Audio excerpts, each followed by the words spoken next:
Sukses berkah community dalam perjalanan satu dekade ini selalu konsisten dalam penyelenggaraan forum-forum edukasi bisnis, baik secara lokal maupun nasional.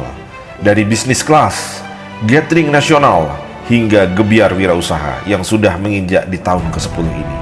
Dengan lebih dari 10.000 member tersebar di 20 chapter, tersebar di seluruh Indonesia, SBC siap memfasilitasi UMKM Indonesia untuk bertransformasi dan berinovasi untuk tumbuh lebih baik lagi. Di gebiar wirausaha ke-10 ini, SBC kita akan belajar bagaimana melewati krisis dengan transformasi digital, transformasi spiritual, transformasi model bisnis, transformasi produk, dan transformasi lainnya dari para guru serta praktisi yang sudah berhasil membuktikannya. Ayo sahabatku sekalian, kita song-song masa depan dengan optimis. Kita punya Tuhan yang maha besar, tempat bergantung dan berharap. Negeri ini masih punya cukup energi untuk siap menghadapi tantangan zaman di kemudian hari. Mari bersama kita satukan energi. Kita tumbuhkan bisnis kita untuk membesarkan bangsa dan agama kita dengan bisnis transformation. Oke, baik. Untuk mengetahui kenapa sih kok kita perlu bertransformasi, maka saya nggak bisa jawab ya. Yang bisa jawab, tahu siapa yang bisa jawab? Yang bisa jawab adalah our beloved sensei, ya, gurunda kita tercinta. Maka mari kita beri sambutan dengan tepuk tangan paling bahagia. Kenapa kita perlu transformasi? Kita sambut Coach Ridwan Abadi.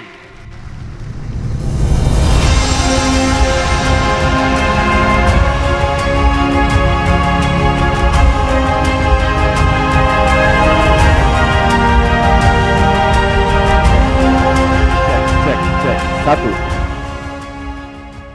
Bismillahirrahmanirrahim. Assalamualaikum warahmatullahi wabarakatuh.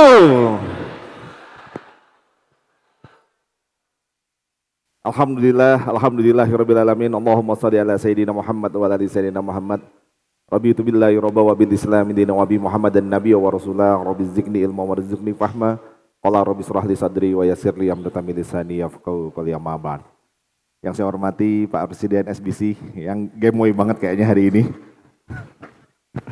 Yang saya hormati jajaran Dewan Suro, pengurus, kementerian dan juga Korwil serta pengurus chapter dan para tamu undangan yang sudah hadir di ruangan ini. Semoga Allah senantiasa rahmatkan kepada kita semua. Dan ini ada guru-guru saya, kakak kelas saya, tapi beliau Ustadz Kondang juga di sini ya. Ada Kak Awan dan Kak Adi Beri Plus yang luar biasa, beliau berdua ya. Di kakak kelas saya waktu dulu SMA. Jadi beliau tahu dulu saya nakal-nakalnya kayak mana. Hari ini suatu kehormatan bisa ketemu dengan beliau-beliau. Dan saya cintai karena Allah seluruh teman-teman yang hadir dari seluruh Indonesia yang datang ke ruangan ini. Semoga Allah limpahkan keberkahan kepada kita semua ya. Amin. Tadi di video awal pembuka kita sudah berbicara bahwa dulu kemarin tahun lalu GWU kita berbicara bahwa akan ada potensi krisis yang mungkin akan terjadi di Indonesia. 2024 kerasa nggak kira-kira? Jualan agak susah, 2023 kemarin. Ya, terutama barang-barang mungkin yang harganya agak mahal kayaknya teman-teman slow down. Mungkin nggak ada berita orang berbicara ada krisis di tahun 2023, tapi pelaku UMKM banyak sekali yang mengeluh. Saya ketemu dengan banyak pengusaha di seluruh Indonesia, banyak yang cerita, kenapa coach ya kok susah jualannya? Dan gimana 2024 ini? Dan alhamdulillah selama 2023 nanti kita akan cerita juga dengan SBC Hero. Ada beberapa teman-teman yang selama 2023 akhirnya mampu beradaptasi. Jadi tema yang kita bawa, kita usung tahun lalu, Masya Allah luar biasa, banyak yang beradaptasi dan mereka mampu survive. Nah, di awal tahun ini mungkin saya sharing sedikit tentang kisi-kisi ya. Ekonomi outlook Indonesia di tahun 2024. Jadi karena waktunya terbatas mungkin saya izin ya langsung memulai. Sebuah video mungkin yang akan mengantarkan materi kita hari ini. Indonesia mewaspadai jatuhnya ekonomi Jepang dan Inggris ke jurang resesi. Menteri Keuangan Sri Mulyani Indrawati dan Gubernur Bank Indonesia Peri Warjio menjelaskan resesi yang dialami Jepang dan Inggris yang merupakan dampak dari kebijakan suku bunga yang tinggi hingga pengaruh konflik geopolitik global akan berdampak pada prospek perekonomian dunia pada tahun ini. Jepang telah kehilangan posisinya sebagai negara dengan ekonomi terbesar ketiga di dunia. Oke. Kalau Jepang saja sebagai negara ekonomi terbesar di dunia tahun 2024 runtuh. Banyak negara mereka mengalami resesi sampai mereka akhirnya menahan konsumsi dalam negerinya. Sehingga produk-produk banyak yang tidak diekspor keluar. Dan Indonesia banyak yang konsumsi beras, gandum dan lain-lainnya itu adalah impor dari luar negeri. Hari ini pun kita kesulitan makanan. Hari ini sulit cari beras ibu-ibu, betul? Sudah sulit, langka lagi, betul nggak? Mahal lagi. Tapi saya punya sawah di Lampung, katanya di sana ya harga gabah sih nggak terlalu signifikan naiknya. Kenapa? Karena paling besar adalah impor. Ya. Lalu bagaimana dengan 2024 ini? Kalau tahun lalu kita berbicara memprediksi resesi, perlambatan ekonomi, 2024 ini hanya prediksi belum tentu benar. Tapi paling tidak bisa menjadi acuan strategi kita untuk tahun 2024 ini. Ekonomi kita kemungkinan besar turbulence. Kenapa saya menggambarkan bahwa 2024 kemungkinan Indonesia akan mengalami yang namanya turbulensi? Tahu turbulensi Bapak Ibu sekalian? Turbulensi itu kayak kalau seandainya kita naik pesawat, tahu-tahu ini kan banyak yang dari luar pulau, tahu-tahu goyang-goyang, gitu ya. Kira-kira gimana? Kalau pada saat naik pesawat, tahu-tahu turbulensi, kira-kira apa yang terjadi? Apa? Oh iya, yang baru pulang dari Kapadocia tadi ya, Masya Allah ya. Ya. Jet lag takut mungkin, banyak istighfar, banyak berdoa, ya. Nah kita akan bahas, kenapa coach kok membahas 2024 ini kemungkinan akan terjadi yang namanya economic turbulence. Ya. Yang pertama, ekonomi itu dibagi dalam 4 sektor. Jadi yang membentuk ekonomi ada 4 sektor. 4 sektor inilah yang kemungkinan akan mempengaruhi kondisi ekonomi satu negara. Kalau tadi kita bicara Jepang itu sampai hancur, apa saja? Ada sektor real, ada sektor finansial, ada sektor eksternal dan ada sektor pemerintah. Ya. Padahal dulu kuliahnya IPA Kak. Ngebahasnya ekonomi ya. Iya. 4 sektor inilah yang mempengaruhi ekonomi satu negara. Nah kalau 4 hal ini baik, insya Allah ekonomi satu negara baik. Tapi kalau 4 sektor ini buruk, kemungkinan ekonomi satu negara itu kemungkinan juga bermasalah. Nah apa saja? Yang pertama ada namanya sektor real. Sektor real itu apa? Bapak Ibu datang ke depan, ada bazar, beli makanannya, uangnya dikasih, barangnya diterima, itu namanya sektor real. Pasar komoditas, barang, uang ada. Anda bayar pakai transfer, meskipun nggak langsung tunai, itu namanya sektor real. Memutarnya real, langsung. Nah sektor real itu di situ ada uang beredar atau uang berputar. Dan kemungkinan di Indonesia 2024 ini banyak uang yang menguap. Terjadi bubble ekonomik. Nah inilah yang membuat banyak negara itu seringkali runtuh ekonominya. Kok bisa coach di Indonesia? Satu, yang kita nggak banyak sadari, banyak uang menguap itu karena pinjol. Ada bubble namanya pinjol, pinjaman online. Halo? Kalau saya bilang halo jawabnya hai ya. Halo? Mungkin di sini insya Allah enggak. Tapi di luar sana ada nggak orang-orang yang kena pinjol? Banyak. Berapa banyak? Ya, jutaan mungkin. Pinjol itu penyalurannya sudah tembus 18 triliun per bulan. Per apa Bapak Ibu? Per bulan. Dan datanya OJK, data pinjol ini sampai dengan tahun 2021 sudah menyebutkan ada kurang lebih 68 juta pengguna. Jadi total penduduk Indonesia yang kena pinjol berapa? Hampir 70 juta masyarakat Indonesia kena, hampir 70 juta. Dan kalau tadi nyambung apa yang disampaikan sama Mas J, sebagian besar diantaranya ini riba. Bayangin, kalau seandainya 70 juta orang dalam satu negara itu kena riba. Ya. Padahal di Al-Quran jelas, Allah dan Rasulnya memerangi. Nah makanya kalau kita ngelihat kondisinya mungkin seperti ini, salah satunya ini. Ya. Dan belum sampai di sini, ini data tahun 2000, kalau Anda lihat 2021. Ya. 2021 dengan total nilai penyaluran hampir 250 triliun. 250 triliun. Sekarang kira-kira jumlahnya berapa, naik apa turun? Jumlahnya naik. Sampai mendekati angka 700 triliun. Jadi kebayang, kalau seandainya 2021, 2022 kemarin, sampai menjelang 2023 Anda ngerasa, kok jualan di online itu enak ya? Dari mana pintu masuknya? Kok kayaknya jualannya itu hasilnya besar? Apa salah satu yang ngelihat? Karena ada dana hampir 700 triliun yang masuk ke market kita, dan salah satu paling besarnya adalah di dunia digital. Dan ketika dia masuk di dunia digital, seolah-olah akhirnya apa? Orang beli untuk konsumtif, beli handphone, beli baju, beli apa. Kenapa? Karena nggak sadar ada namanya pay letter.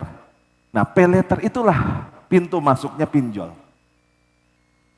Dan sekarang kalau kita buka Shopee default nggak? Default itu artinya Anda buka mau bayar langsung otomatis settingannya adalah pay letter. Kecuali Anda setting dengan transfer yang bukan pay letter. Nah ini contoh. Dan itulah akhirnya begitu banyak orang tadi kalau dari Mas J yang disampaikan ini nyambung ya ceritanya, ternyata terjebak dalam yang namanya jebakan uang yang haram tadi ini salah satunya. Nah bukan saja sampai di situ, kalau kita ngelihat yang paling mengerikan, jumlah paling banyak yang kena pinjol itu justru anak usia berapa? 19 sampai dengan 35 tahun. Berarti anak-anak muda nggak kira-kira? Anak-anak muda kayak kita. Dan ini yang paling banyak menggunakan digital, ya. Itu satu. Yang kedua, apa yang memungkinkan terjadi yang namanya turbulensi tadi? Ada yang namanya judi online. Berapa banyak yang kena judi online di Indonesia? Ternyata datanya gede juga, 2,7 juta masyarakat Indonesia kena judi. Coba yang itu, riba. Yang kedua apa? Judi. Kira-kira siapa yang sering main judi online ini kira-kira? Halo? Siapa kira-kira? Oh, kita banyak mungkin bilang bapak-bapak, karena bapak-bapak yang suka judi. Tapi ternyata datanya 2,7 juta ini, yang main judi online itu mayoritas pelajar dan ibu rumah tangga. Halo? Lu kalau itu tepuk tangan. Ini astagfirullahaladzim, ini ngeri ini. Anak kecil sudah dididik atau sudah rusak gara-gara masuknya lewat game online yang akhirnya jadi judi online, yang tadi e-sport dan seterusnya. Ibu-ibu gara-gara gabut main Candy Crush dan seterusnya, akhirnya juga kejebak tuh. Dan ternyata nggak tanggung-tanggung, di Indonesia jumlahnya lebih dari 200 triliun yang terdata. Yang terdata loh ini, PPATK. 200 triliun dana itu menguap. Dan ini kemungkinan besar judi online itu perusahaan-perusahaan luar negeri. Jadi kebayang ya, hampir 1.000 triliun uang beredar di Indonesia keluar. Dan kalau kita ngelihat dari sini apa yang terjadi, contoh. Ini ada case. Di salah satu perusahaan, saya tahu ada seorang, dia pimpinan di perusahaan. Artinya bukan owner sih, tapi dia pimpinan. Kena yang namanya pinjol. Akhirnya apa? Yang ditagih kadang bukan hanya dia, yang ditagih siapa? Karyawannya, temennya, ya, orang yang sering berkomunikasi. Kira-kira akhirnya nama baiknya rusak juga nggak? Rusak. Terus dia dapat gaji misalnya 7 juta. Harus membayar pinjol 3 juta. Tinggal bawa pulang duit berapa? 4 juta. Kira-kira daya belinya turun nggak dengan hanya dia bawa pulang 4 juta rupiah? Turun. Yang tadinya dia mungkin beli makanan apa segala macam bisa banyak. Nah inilah yang disebut dengan uang menguap. Bubble ekonomik. Jadi kalau kemarin itu ada hampir 1.000 triliun, itu hilang dari peredaran. Nah ini yang mengerikan. Dan bahkan artis-artis jadi endorse. Betul kan? Banyak kita ngelihat artis-artis jadi endorse. Bahkan satu dibunuh, tumbuh lagi 1.000. Wah ini ngeri banget kan? Satu dibunuh, tumbuh 1.000. Yang ketiga, ya ini saya agak cepat karena waktunya terbatas. Ada yang namanya Project S dan obor. Dan ini juga yang lumayan menurut saya harus diperhatikan. Berdampak signifikan pada perputaran ekonomi real kita. Apa aja yang namanya Project S dan obor? Obor ini proyeknya China tadi yang disampaikan Mas Jaya. Ya, One Belt One Road. Bagaimana menggabungkan beberapa benua ini untuk bisa menjadi satu jalur transportasi untuk menghidupkan lagi yang namanya jalur sutra. Ya, jadi ini sebenarnya idenya adalah dulu jalur sutra. Cina dulu begitu kuat ekonominya sampai bangun dinasti yang begitu luar biasa karena zaman dulu dia punya pedagang-pedagang, ya, bawa pasukan, bawa sutra. Dijual sampai ke Timur Tengah, makanya banyak dulu sampai ada yang bilang, ya belajarlah tuntutlah ilmu sampai ke Cina. Karena memang pertukarannya begitu luar biasa. Dan ekonominya kuat. Tapi jalur itu dilalui lewat unta, dilalui harus bawa pasukan, banyak nggak aman, sering rampok dan seterusnya. Tapi itu membuat mereka kuat, akhirnya mereka mau menghidupkan ini lagi. Apa yang mereka bangun? Nah mereka membuat, kalau mungkin pernah dengar ada istilah yang namanya kereta cepat. Yang warna merah itu adalah jalur kereta cepat. Menghubungkan dari mana? Dari Cina. Sampai ke mana?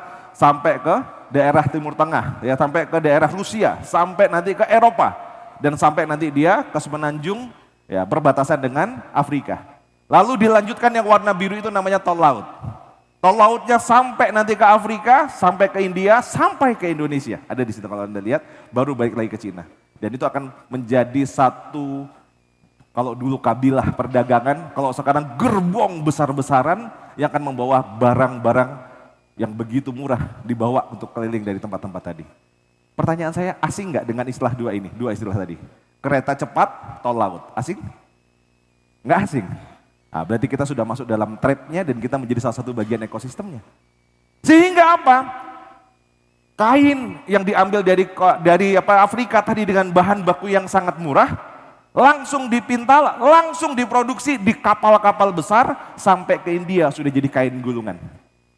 Dijahit lagi sampai Indonesia sudah jadi kain yang harganya satu baju cuma 10.000. Satu celana jeans harganya cuma 15.000. Bahkan sekarang kemarin saya dengar lagi cerita kaos oblong itu harganya cuma 5.000 rupiah gitu. Saya mau tanya, halo? Kira-kira saya mau tanya, UKM kita mampu nggak bersaing nih dengan kayak gini? Nggak berhenti sampai di situ, ada Project S. Kenapa Project S ini dibuat? Karena ketika mereka mampu membangun raksasa manufaktur, membuat produk-produk yang semuanya bisa ditiru dengan harga sangat murah. Kalau kita lihat, Tesla buat mobil harga 2 miliar, mereka bisa buat mobil listrik dengan harga 500 juta. iPhone harganya berapa? Mereka bisa buat dengan harga cuma sepertiganya. Mereka bisa buat dengan harga sangat murah dan nggak masuk akal. Ya, tapi ternyata nggak semua produknya terserap. Mereka nggak tahu ternyata pakai di Indonesia dulu mereka mampu membuat kain yang murah, tapi ternyata gamisnya nggak selalu laku. Karena mereka nggak tahu kalau orang Indonesia itu punya fashion, seneng dengan ada motif-motif tenunnya, suka dengan motif-motif ada tuniknya. Mereka nggak bisa, karena mereka pabrikasi. Nah akhirnya mereka membuat intelijen untuk memahami bahwa setiap negara punya karakteristik market yang berbeda. Apa intelijennya? Nah mereka susupkan sebuah algoritma. Mereka susupkan yang namanya AI. AI-nya apa? AI-nya namanya Project S. S itu apa? Shop, TikTok Shop, Shopee. Yang di dalam algoritmanya dia mempelajari karakteristiknya kayak mana, barangnya laku itu yang seperti apa, harganya berapa, warnanya apa. Dia dapat big data yang tadi disebutkan sama Mas J, dan dari sana akhirnya mereka replikasi ulang. Dibuat sesuai. Bahkan sekarang akhirnya mereka produksikan di Thailand yang produksinya biayanya juga murah. Sampai ke Indonesia harganya sudah sesuai dengan custom kebutuhan orang Indonesia. Dan siapa yang jualin? Iya, akhirnya lama-lama kita cuma jadi apa? Buruh. Kayak dulu kita punya kebun teh tapi kita cuma jadi petani yang ini aja. Ya seperti itu. Tidak jauh berbeda. Nanti bisa jadi kita hanya akan bisa laku kalau jualkan produk mereka. Karena hari ini, nanti kita akan cerita dari teman-teman ya. Ada teman-teman yang akhirnya dulu punya bisnis fashion besar, nggak bisa jualan. Kenapa? Dihajar. Saya punya cerita, ada salah satu relasi saya punya barang fashion baju itu mentok di gudangnya hampir 8 miliar, nggak berputar. Kenapa? Karena nggak bisa keserap, dihajar dengan harga TikTok yang cuma 100 ribuan. Barangnya dia harganya rata-rata 200-300 ribuan, nggak keserap. Ya. Ini kalau teman-teman ada yang jago jualan, nah nanti saya kasih relasi, bisa jualan ada stok barang fashion itu hampir 8 miliar, nanti bisa dikerjasamakan hanya konsinyasi saja. Itu kondisi real hari ini. Dan ketika mereka sudah dapat datanya, dikumpulkan, setelah dikumpulkan mereka dengan tadi ByteDance yang disebutkan di holding company-nya yang punya banyak ekosistem, mereka menduplikasi yang semua, dipasarkan lagi ke negara. Nah inilah yang menghancurkan. Jadi mereka menguasai ekonomi dengan cara yang sangat terstruktur sekali. Ya. Dan ini yang kondisinya, kalau kita ngelihat. Nah teman-teman, ya kalau kita ngelihat, ini kondisi yang kita nggak bisa sendirian untuk kita bisa mengatasinya. Kenapa? Yang gede saja, sekeras Ritek, jangankan kita garment kecil, pemain fashion kecil, yang gede aja, ya bisa kolaps juga. Apalagi kita yang pemain kecil. Nah maka kita butuh berjejaring, kita butuh bersama-sama. Maka dalam sektor real tadi kita bisa ngelihat apa? Daya beli menurun, uang beredarnya menguap, banjir produk murah. Kebayang nggak? Landscape 2024 ini kalau kita nggak paham dalam konteks ini, kita pasti bisa salah mengatur strategi. Ya, kita akan belajar lagi. Yang kedua sektor finance. Dalam sektor finance ya, The Fed itu naikkan suku bunga begitu luar biasa. Video pembuka saya tadi bilang, salah satu yang menghancurkan ekonominya Jepang itu karena apa? Suku bunga yang tinggi. Akhirnya apa? Uang ditarik lagi ke Amerika. Mata uang yang lainnya turun. Akhirnya apa? Dolar menguat. Ketika dolar menguat, maka nilai mata uang negara-negara lain melemah. Impor yang harus dibayar pakai dolar akhirnya ya barangnya melambung tinggi. Ya. Nah ini contoh kita ngelihat. Angkanya sudah berapa? Rupiah tembus sampai dengan 15.800. Ini rekor tinggi, hampir mendekati angka 16.000. Jadi nanti pasti berdampak pada apa? Ya harga produk-produk akan naik gitu ya. Berdampak pada apa? Ya bisa jadi kemungkinan akan terjadi resesi. Ya kalau tadi kita ngelihat Jepang sudah resesi, kita mungkin hanya tidak dipublikasikan saja. Nah maka rupiah melemah, potensi harga-harga barang naik dan inflasi juga mungkin akan semakin tinggi. Nah ini yang harus teman-teman harus hati-hati di sektor finansial. Jadi atur strategi untuk Anda tahu bagaimana cara untuk kita bisa memenangkan persaingan di tahun 2024 ini tadi. Yang ketiga sektor eksternal. Jadi kalau yang pertama tadi itu adalah pertukaran uang, finansial itu adalah sektor finance, pasarnya bukan pasar barang tapi pasar uang, ya nilai tukar dan seterusnya. Dan Indonesia itu pernah hancur tahun 98 ekonominya itu karena finance. Sektor finance yang hancur. Jadi George Soros datang ke Indonesia, dia lepas rupiah, akhirnya rupiah membanjiri di pasaran, nggak ada yang beli, ekonominya hancur. Ini pernah terjadi di Indonesia. Harga dolar dari 2.500 nilai tukarnya jadi 15.000, porak-poranda. Ekonomi kita hanya dari sektor finance. Jadi jangan dipikir finance tadi tidak berbahaya. Yang ketiga ada sektor eksternal. Apa di sektor eksternal? Tahun lalu kita tahu ada perang Rusia-Ukraina. Kira-kira bagi Rusia itu kalau mau ngancurin Ukraina, keluarkan satu nuklir, selesai enggak? Tapi kenapa kok dibuat sampai selama ini? Karena setiap satu hari perang itu semakin berlanjut, maka pundi-pundi dolar dan pundi-pundi keuntungannya semakin besar. Kenapa? Karena ketika perang, akhirnya apa? Mereka jadi punya alasan untuk menaikkan permintaan demand dan kondisi perang mempengaruhi ekonomi sehingga apa? Eropa yang daya topang gas dan minyaknya itu dari Rusia, dia naik luar biasa. Nah ketika naik, akhirnya apa yang terjadi? Ya ekonomi semakin kuat. Tiap hari mereka mendapatkan cuan dan keuntungan semakin besar. Eropa yang lagi babak belur. Ya kenapa gitu? Maka dibiarin aja lama-lamaan. Ini contoh ya. Jadi apa? Dampaknya buat Indonesia juga sama. Ini kemarin saya cerita dengan teman-teman di Cirebon, salah satu eksportir ekspor barang-barang rotan ke Rusia. Ekonomi ekspornya ke sana melemah, barang-barang dari sana juga akhirnya jadi mahal, pupuk apa segala macam jadi mahal. Ini contoh. Ya, karena salah satu market kita di sana. Nah, dampak perang Ukraina ini inflasi di Indonesia juga tembus sampai 4%. Belum lagi ditambah dengan perang dari Palestina dan Israel.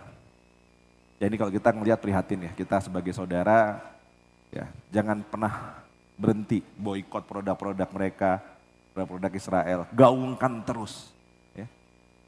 Dan kita harus ingat sekarang hari ini sudah hampir mendekati kelaparan. Jadi sudah bukan hanya tentang perang saja, mereka juga sudah diancam dengan kelaparan. Ya. Tapi dampaknya apa? Akhirnya dampaknya harga minyaknya naik. Bukan hanya minyak, tapi apa dampaknya di sana? Kalau kita ngelihat, ya, implikasinya berpengaruh pada suku bunga yang tinggi, inflasi akan terjadi. Bahkan kalau kita ngelihat hari ini ada yang pernah ngecek harga emas ibu-ibu sudah berapa hari ini? 1 juta? 1 juta berapa? Ya, hampir 1.200.000-an ya. Nah maka apa? Ini dampak bahwa ekonomi kita lagi melemah. Dan yang kemarin yang ketiga pemilu. Ya. Nah 3 hal ini mempengaruhi. Sudah kita jualan keluarnya rendah, impor barangnya harganya mahal, penanaman nilai modal asing atau investasi asing masuk ke dalam negeri itu takut. Akhirnya kira-kira apa? Kalau kita ngelihat kemarin contoh ya, kenapa? Investor luar negeri itu takut untuk apa? Nggak tahu, ini belum tahu. Kondisi Indonesia setelah pemilu seperti apa? Dampaknya apa kalau kita ngelihat contoh? Dulu kalau kita ngelihat kalau kondisinya baik-baik aja pembangunan di mana-mana, jalan tol apa segala macam, itu memutar ekonomi salah satunya. Tapi ketika kita mau pemilu, ya mereka semua wait and see. IKN aja mau dibangun nggak ada investornya kan, walaupun dulu bilang sudah antri panjang. Itu contoh. Kenapa takut semuanya? Semuanya takut. Nah, ini contoh sederhana. Nah maka apa? Maka penanaman modal asing dan transaksi belanja ke luar negeri kita, ekspor impor kita, neraca perdagangan kita pasti minus. Jadi apa, bahan baku dari luar negeri yang bayar pakai dolar pasti naik, ya. Yang kedua, neraca perdagangan kita minus, pendapatan negara berkurang, ya, pasti melambat ekonominya. Dan yang ketiga, investasi asing menurun. Nah, udah 3 nih sektor nih. Realnya kena, uang menguap, finansialnya, rupiahnya melemah, inflasi kemungkinan terjadi. Yang ketiga, sektor eksternalnya, dana dari luar negeri dan transaksi perdagangan kita minus. Nah 3 inilah yang tadi menyebutkan salah satunya akan terjadi yang namanya turbulence. Nah yang terakhir, biasanya kalau 3 ini bermasalah, pemerintah akan menggelontorkan dana untuk menstimulus. Walaupun kemarin jadi bansos ya. Sebenarnya stimulus gak harus jadi bansos. Ya. Tapi banyak stimulus yang bisa dilakukan. Ya. Ini kalau kita ngelihat, perlambatan ekspor, kenaikan suku bunga dalam negeri, perlemahan nilai rupiah, dan pemilihan umum, itu menjadi tantangan ekonomi kita tahun 2024. Ini contoh real. Dan apa yang terjadi, ya kalau saya ngelihat, ya kita doakanlah Indonesia aman, terkendali, tentram semuanya ya. Tapi ini kalau kita ngelihat kondisinya, turbulensi itu sudah di depan mata. Ya.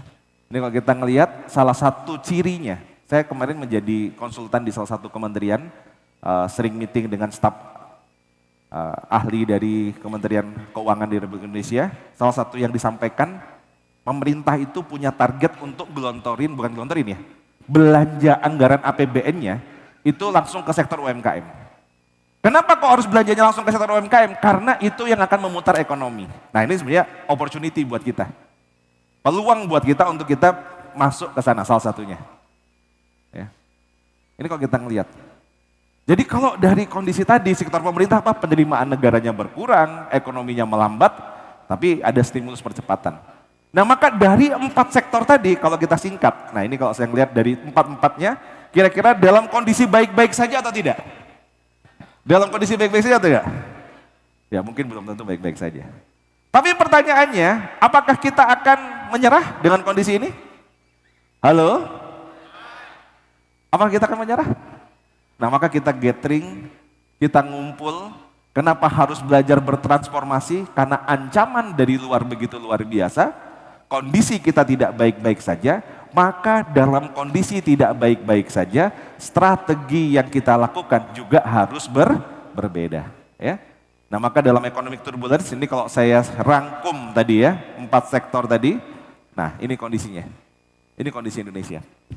Prediksi outlook 2024. Karena setiap tahun saya biasanya kalau di SBC kita mengeluarkan outlook. Oh ini proyeksi kondisi ekonomi kita tahun depan. Maka atur strateginya. Tahun kemarin saya cerita tentang apa? Resesi. Jurusnya apa? Cemumu-men. Itu tahun lalu. Kenapa saya bilang cemumu-men? Cepat, mudah, murah, menyenangkan. Karena kalau kondisi daya beli turun, apalagi banyak kalangan milenial di sana yang punya uang, maka Anda harus cepat, mudah, harus murah, dan harus menyenangkan.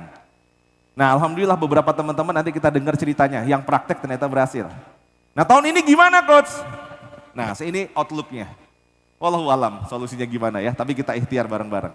Nah tetap optimalkan aksi meski ekonominya turbulensi. Kira-kira saya mau tanya, halo? Dengar cerita tadi itu kira-kira kabar baik atau kabar buruk?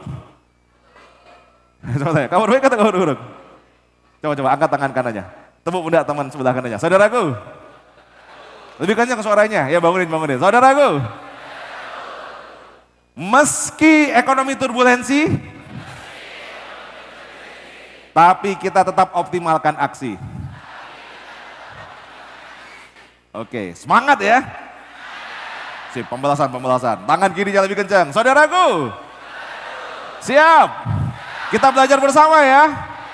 Semoga tahun ini kita tetap bisa bertumbuh lagi. Iya. Amin ya. Kenapa? Karena contoh nih. Coach kayaknya kok mengerikan banget kondisinya. Ya real. Dulu saya dibully tahun lalu gara-gara saya cerita kemungkinan tahun 2023 perlambatan ekonomi dan resesi. Banyak yang bilang, coach ngapain nakut-nakutin? Masa UKM ditakut-takutin? Loh saya bilang bukan nakut-nakutin. Agar strateginya relevan. Kalau ekonominya turun Anda naikin harga buat produk yang bagus, yang mahal nggak kebeli saya bilang. Tapi kalau kondisinya turun maka apa yang harus dilakukan? Maka harus buat strategi antisipasi. Contoh. Satu ketika Rasulullah itu dapat bocoran dari Badan Intelijen Langit. Bukan lagi Badan Intelijen Negara, langit. Ya Rasulullah, ada 10.000 pasukan lengkap akan menyerang Madinah. Mereka membawa persenjataan dan juga membawa perbekalan yang cukup siap. Rasulullah dikasih bocoran sama Jibril bahwa akan ada orang-orang kafir ini akan datang menyerang Madinah. Kira-kira bocoran ini kabar baik atau kabar buruk? Kabar buruk mungkin, tapi ini akhirnya menjadi waktu yang untuk membuat strategi, dikumpulkan para sahabat. Kumpulkan para sahabat. Berapa pasukan kita yang siap? Bagaimana kondisi mereka? Ketika dikumpulkan ternyata apa? Ya Rasulullah, pasukan kita hanya ada 3.000. Kondisinya kelaparan, kepanasan, kekurangan bahan makanan. Dan kekeringan ya Rasulullah. Maka dipanggil ahli-ahli perang. Panggil para panglima. Cari strategi, atur strategi sampai ketemulah seseorang yang baru masuk Islam, anak muda. Ya, dari Persia, namanya siapa? Ada yang tahu? Salman Al-Farisi. Lalu menceritakan, ya Rasulullah, kalau di Persia peperangan tidak sebanding, maka kita cari celah-celah sempit agar jumlah tidak terlalu berpengaruh dan kita mungkin akan bisa bangun parit-parit, namanya sering disebut dengan khandak, yang lebarnya 5 meter, dalamnya 3 meter, sehingga kuda-kuda mereka tidak bisa nyebrang. Nah itu contoh.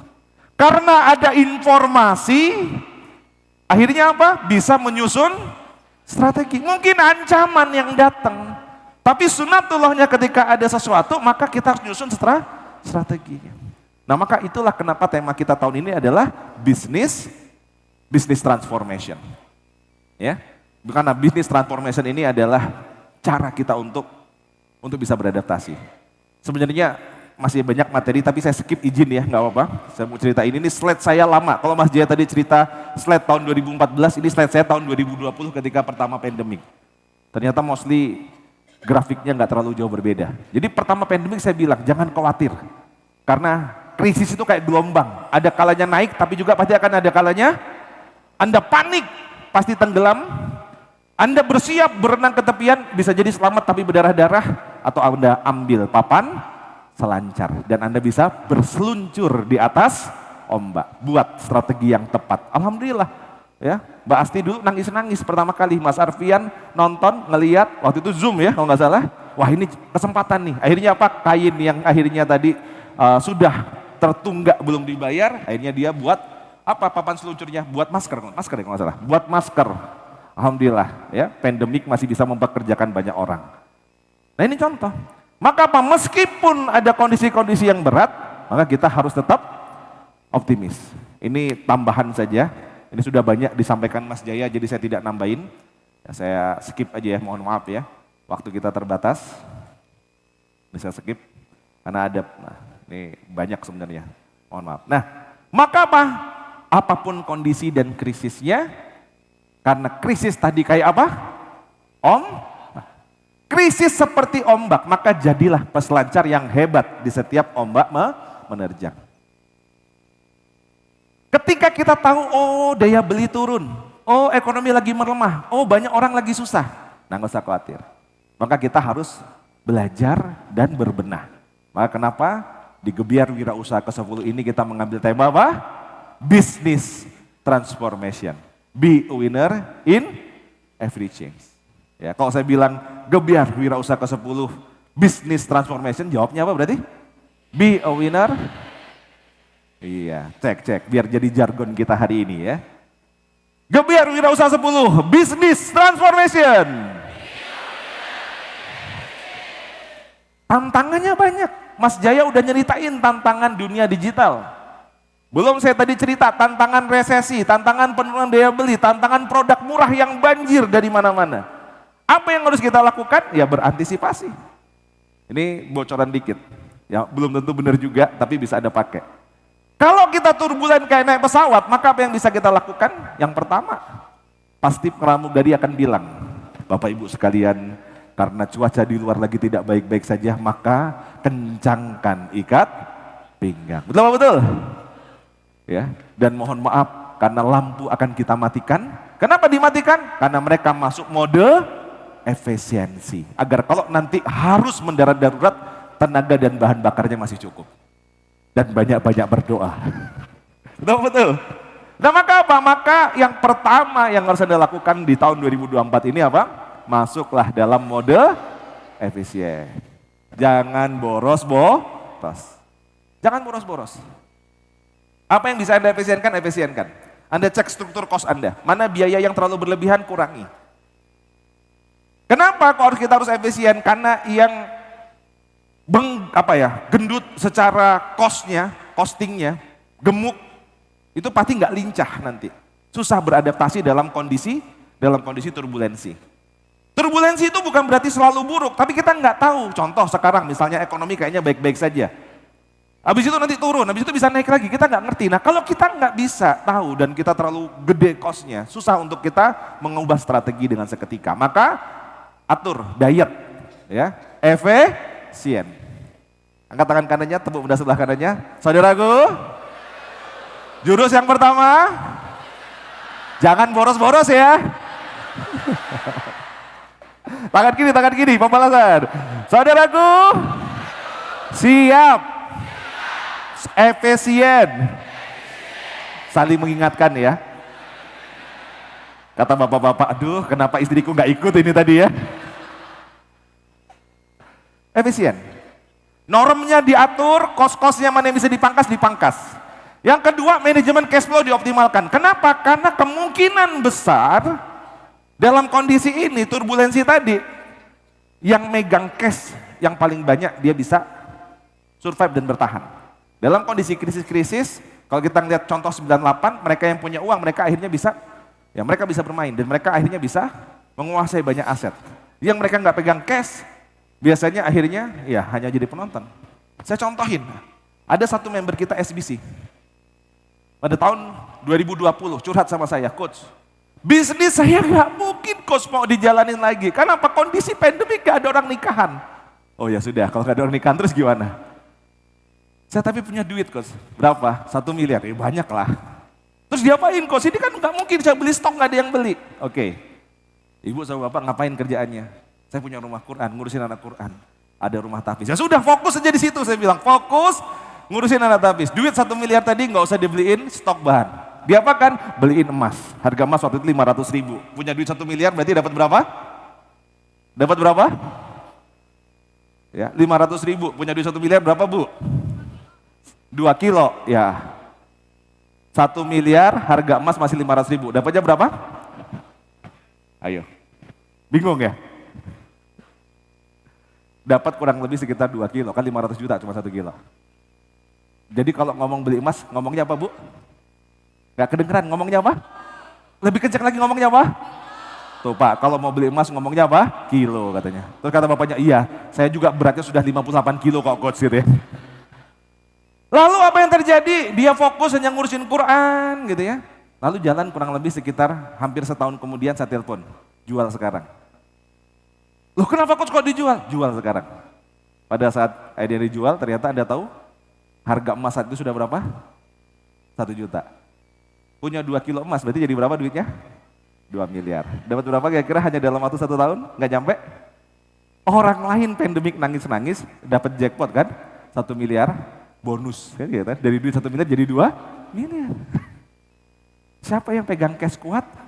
Ya, dia bisa ini. Dan ini akan mungkin terjadi, harga emas akan fluktuasi, dolar juga akan fluktuasi, maka manajemen cash flow ngatur mana yang dimasukkan rupiah liquid untuk kita berputar operasional, mana yang dimasukkan untuk emas, mana yang masukkan ke portofolio yang lain, Anda harus pikirkan. Jangan terlalu banyak beli aset yang tidak berputar. Kondisi sekarang, tahan dulu untuk beli tanah, tahan dulu untuk beli properti yang dia tidak berputar. Aset cash Anda pegang. Ya. Yang ketiga, cari peluang B2G. Karena tadi apa? Karena pemerintah gelontorkan 40% APBN untuk belanja ke masyarakat. Maka coba produknya tawarkan, yang punya kuliner tawarkan untuk bisa masuk ke dalam programnya. Mereka ada kok, banyak marketplace-nya Anda cari. Ya, mereka ada sistemnya, ya, ada lelang dan seterusnya. Anda cari ya, mekanisme untuk masuk ke sana. Yang ketiga, ini tadi masuk ke pemerintah karena ada dana lumayan. Ya, semoga bisa masuk ke Anda juga ya, jangan hanya masuk ke politisi, ya. Yang keempat, agile, lincah dan cepat eksekusi peluang. Harus agile. Tadi peluangnya bisa jadi berganti, hari ini yang naik besok sudah bisa berubah lagi. Anda nggak bisa kelamaan. Algoritma cepat sekali berubah. Maka nggak boleh kelamaan, harus lincah. Dapat ide, gagasan, langsung eksekusi. Pikirkan matang, eksekusi. Ya, kira-kira begitu. Jadi jangan kelamaan. Oke? Ada 4. Apa saja? Yang pertama? Lebih kencang lagi, lebih kompak lagi. Apa yang pertama? Yang kedua? Oke, cash flow-nya dibanyakin. Yang ketiga apa? Cari peluang masuk ke pemerintah. Yang keempat apa? Lincah. Yang keempat, lincah. Oke, nah maka tangan kanannya angkat. Tepuk udah teman sebelah kanannya. Saudaraku, jurus untuk melawan turbulensi. Ingat-ingat ya. Hemat kas. Lincah ke pemerintah. Nah itu contoh, gampang kan? Berhemat uangnya. Yang kedua apa? Hemat kas. Harus punya banyak kas. Cashnya harus banyak, duitnya harus banyak. Terus yang ketiga apa? Lincah. Saya lompatin dulu, lincah dulu. Terus apa? Coba masuk ke pemerintah. Nah itu ingat-ingat. Tangan kiri pembalasan. Saudaraku, siap. Saya catat. Dan insya Allah dipraktekkan. Nah jadi 4 ini. Apalagi selain 4 ini, yang kelima jangan sampai kehilangan market. Kenapa? Market kita daya belinya turun. Anda punya produk harganya 200.000 misalnya, ada kompetitor yang dia jual 150.000, dia pindah. Kata Mas Jaya tadi pindah. Nah maka apa yang harus dilakukan? Jangan sampai market Anda hilang. Cegat. Dengan cara apa? Ya kalau perlu Anda buat brand baru, Anda buat downgrade, ya. Anda bisa buat new product, ya. Kuncinya apa? Kuncinya jaga agar konsumen Anda tidak lari. Dengan apa? Buat produk-produk yang bisa menjadi komplementer atau substitusi. Brand kita jangan dirusak, misalnya Ali Bakery dulu Mbak Asif, produknya sifon harga berapa Mbak? 28.35 kan? Ada bootnya nggak di depan? Ada, wah beli ya nanti ya pulang dari sini, ya belanja di saudara. Pada saat banyak kompetitor buat murah-murah, beliau bisa loh buat produk namanya kerumpul. Kerumpul harganya berapa Mbak? 15.000. Kalau yang 5 rasa harganya berapa? Ada yang 10.000, yang 5 rasa cuman 15.000 tuh, bayangin tuh. Buat roti, kue, harganya cuma 15 ribuan. Kenapa? Mau gak mau beradaptasi. Ini namanya transformasi produk. Nah jadi pendekatannya apa? Bisa di-downgrade-kan, bisa buat new product atau new brand. Ya. Nah ini pendekatannya. Mas Joko lagi ngedevelop ada 3 brand baru. Apa aja Mas brandnya? Little Ring untuk yang murah-murah. Terus apa lagi Mas? Joe and Lee, wah untuk yang atas, ada satu lagi kalau nggak salah. Apa kemarin ya? Dijas. Nah, jadi yang mau lari ke bawah, Anda cegat dengan buat produk murah. Tapi ingat, ya ini cara untuk nyegat yang bawah. Market di atas kita juga kemungkinan besar dia akan turun. Maka kita harus nyiapin new positioning agar bisa nangkep peluang yang di atas. Nah, jadi apa yang kita lakukan? Penetrasi ke market ke atas kita. Jadi kalau tadi Mas Joko membuat Little Ring tadi itu agar yang bawah nggak hilang, nah Joe and Lee mungkin nanti sedang disiapkan untuk yang harga-harga mahal pakai berlian. Cincin berlian harga berapaan Mas? Cuma 8 jutaan sudah bisa dapat cincin berlian, 1 pasang ya? 1 pasang itu? Oh Masya Allah. Bisa kolaborasi sama Ustadz Awan Mas. Nah beliau sering ketemu dengan orang-orang yang mau menikah. Salaman dulu, salim ya. Iya. Beliau suka menta'arufkan orang mau menikah, sponsor bayi Kota Gede Jewelry gitu dong. Iya, pulang selesai dari sini kan tadi kolaborasi. Tadi katanya Mas Jaya apa tadi? Iya, membangun aliansi bisnis berkah. Ayo contoh. Nah, yang berikutnya apa? Kalau kita mau bidik yang atas, new positioning, rejuvenasi, new brand activation, dan yang terakhir, market size boleh mengecil, tapi market share harus tambah besar. Saya bahas dulu yang nomor 6. Nelongso, besok insya Allah Mas Nanang akan cerita. Nelongso itu sudah trademarknya kan murah.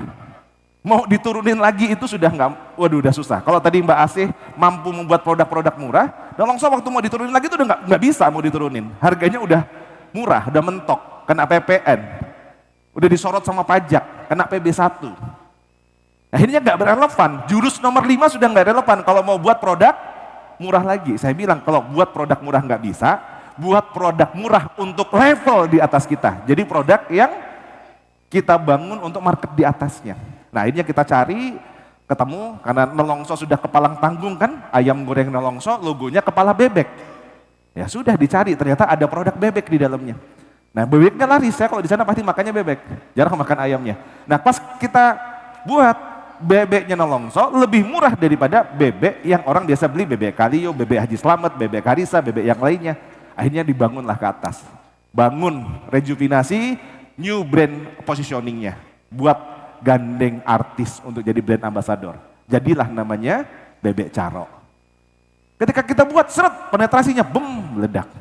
Tapi ini bukan ditembak di market yang sama, tembak ke market di atasnya. Bukanya langsung di Jakarta, omsetnya meledak. Besok tanya sendiri sama Mas Nanang.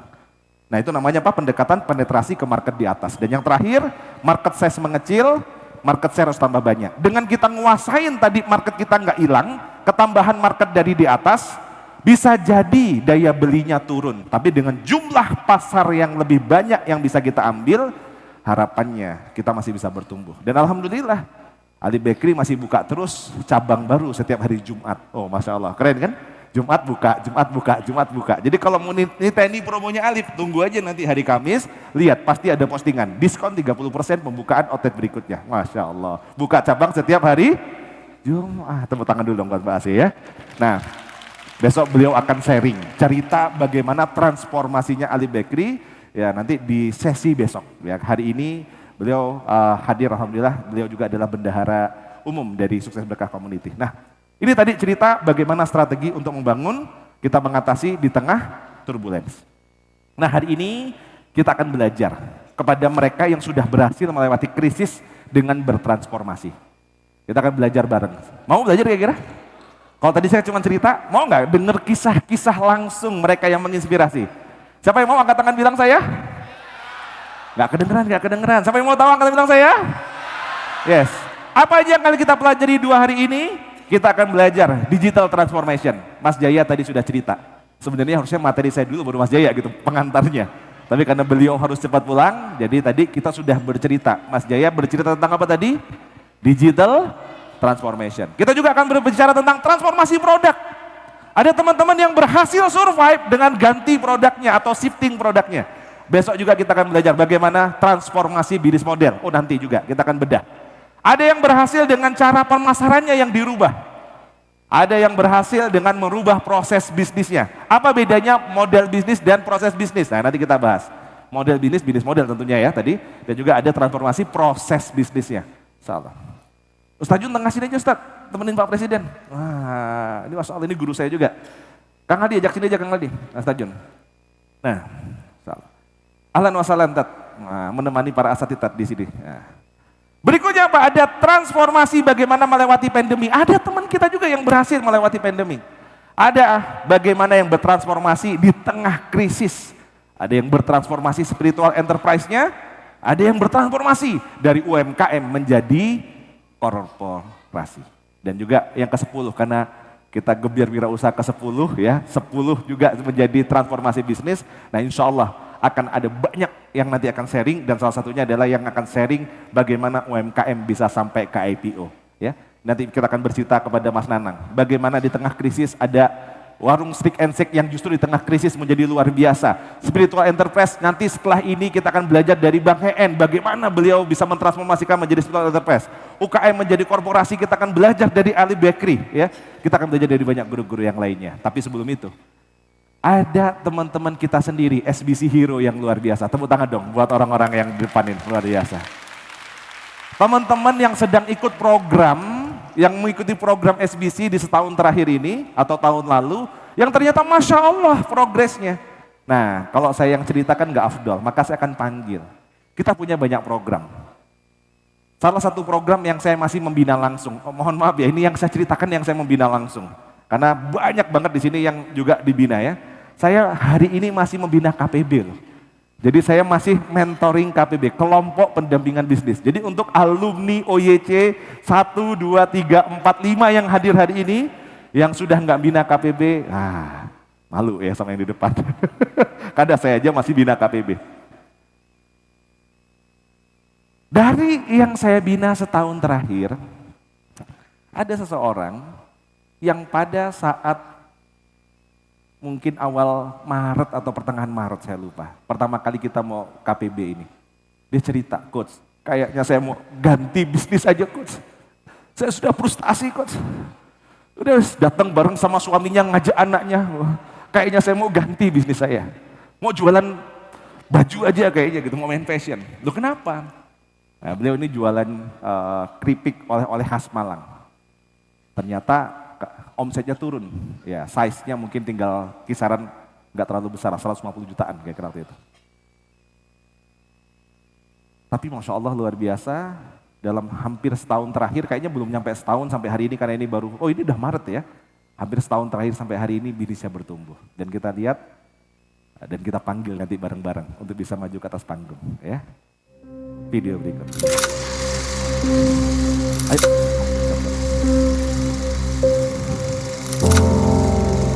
Siapa bilang perjalanan bisnis itu mudah? Sulit, sangat sulit. Apalagi dengan latar belakang tidak punya asupan modal. Namun saya percaya, Allah tidak akan menguji di luar kemampuan hambanya. Dari kepercayaan tersebut, saya bisa sampai pada titik ini. Titik yang tidak pernah berani saya impikan sebelumnya. Saya Lisa, saya hanya seorang penjual keripik buah dan keripik sayur dengan brand Apelisius yang berasal dari Malang. Kalau kata orang, oleh-oleh khas Malang, tidak ada yang spesial kalau kalian hanya melihat dari sudut pandang ini. Tapi tunggu dulu, saya punya harapan dan cita-cita ingin bisa membantu orang yang lebih banyak lagi meskipun bisnis ini terlihat sepele. Karena melihat senyum mereka saat bekerja seperti melihat sebuah kelegaan. Alhamdulillah bisa buat tambahan beli beras di bulan ini. Meskipun yang dikerjakan hanya mengupas untuk membuat keripik sayur, tapi itu bisa membantu memenuhi kebutuhan hidup mereka. Dari tangan terampil mereka lah, Apelisius bisa menjual keripik buah dan keripik sayur yang bervariatif. Dengan memegang tekad dan harapan itu, saya terus belajar, terus mencari ilmu bagaimana caranya agar Apelisius terus maju dan bertumbuh. Memanfaatkan digital marketing dan strategi bisnis yang terus di-upgrade, siapa sangka pertumbuhan Apelisius 1 tahun terakhir hampir mencapai 1000%. Hanya dari sosial media, kami berhasil memengaruhi jutaan bahkan puluhan juta orang untuk memperhatikan apa yang kami jual, hingga kami pun diliput oleh stasiun TV nasional. Apelisius bisa jadi seperti sekarang karena Allah dan doa orang-orang yang ikut tumbuh bersama kami. Doa-doa mereka lah yang menembus langit dan Alhamdulillah Apelisius bisa jadi perantara rizki mereka. Tidak ada kata menyerah, karena tanggung jawab di pundak bukan hanya sekedar masalah perut kita sendiri, tetapi perut orang banyak. Besar harapan untuk bisa terus bertumbuh, bisa membantu lebih banyak orang dan bisa bermanfaat untuk umat. I will do my best, then let Allah do the rest. Saya percaya apabila kita melakukan semaksimal yang kita bisa, maka Allah akan membukakan jalannya.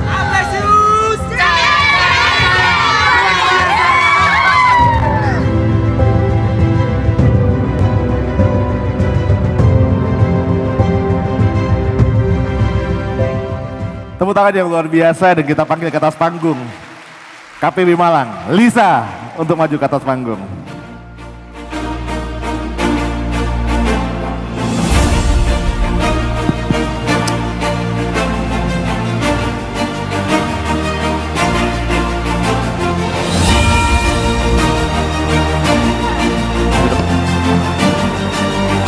Sekali lagi dong kita beri aplaus yang luar biasa buat salah satu member dan juga peserta pendampingan kita di program kelompok pendampingan bisnis. Nisa gimana kabarnya? Alhamdulillah baik coach. Alhamdulillah. Sampai Yogyakarta juga ya? Iya alhamdulillah. Oke, ya. Kadang waktu kita terbatas, jadi izinkan saya mewakili yang tanya-tanya ya.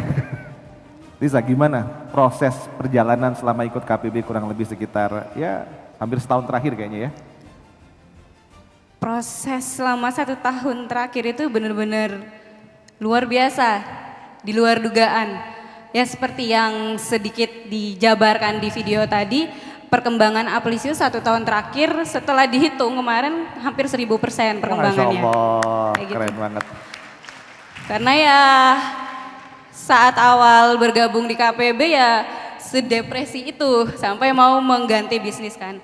Tapi Bismillah kita berproses, belajar lagi karena sebelumnya ya nggak seberapa mau belajar kan.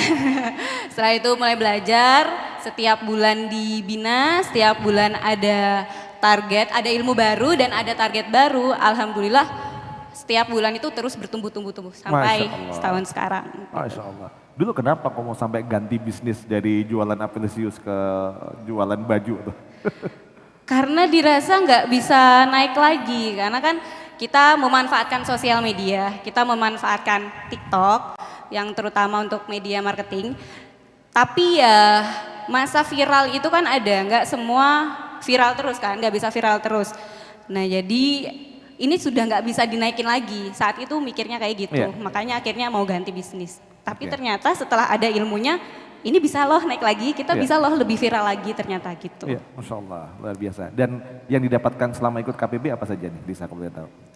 Yang didapatkan nggak cuman sekedar kenaikan dari segi omset, nah dari segi leadershipnya juga, spiritualnya juga mulai bertumbuh. Sebelumnya ya namanya nggak ada ilmu, kalau ke tim, ke karyawan ya syukur asal ngomong kan, sekarang sudah lebih terstruktur kayak gitu.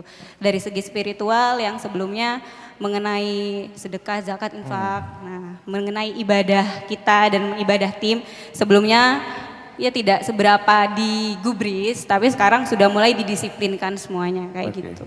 Masya Allah, luar biasa. Ada pesan-pesan nggak buat teman-teman yang hari ini belum pada ikut KPB, kelompok pendampingan bisnis? Jadi untuk ibu-ibu, bapak-bapak sekalian, marilah kita terus belajar biar kita bisa sama-sama terus bertumbuh. Jadi kita bisa belajar dalam lingkup terkecil.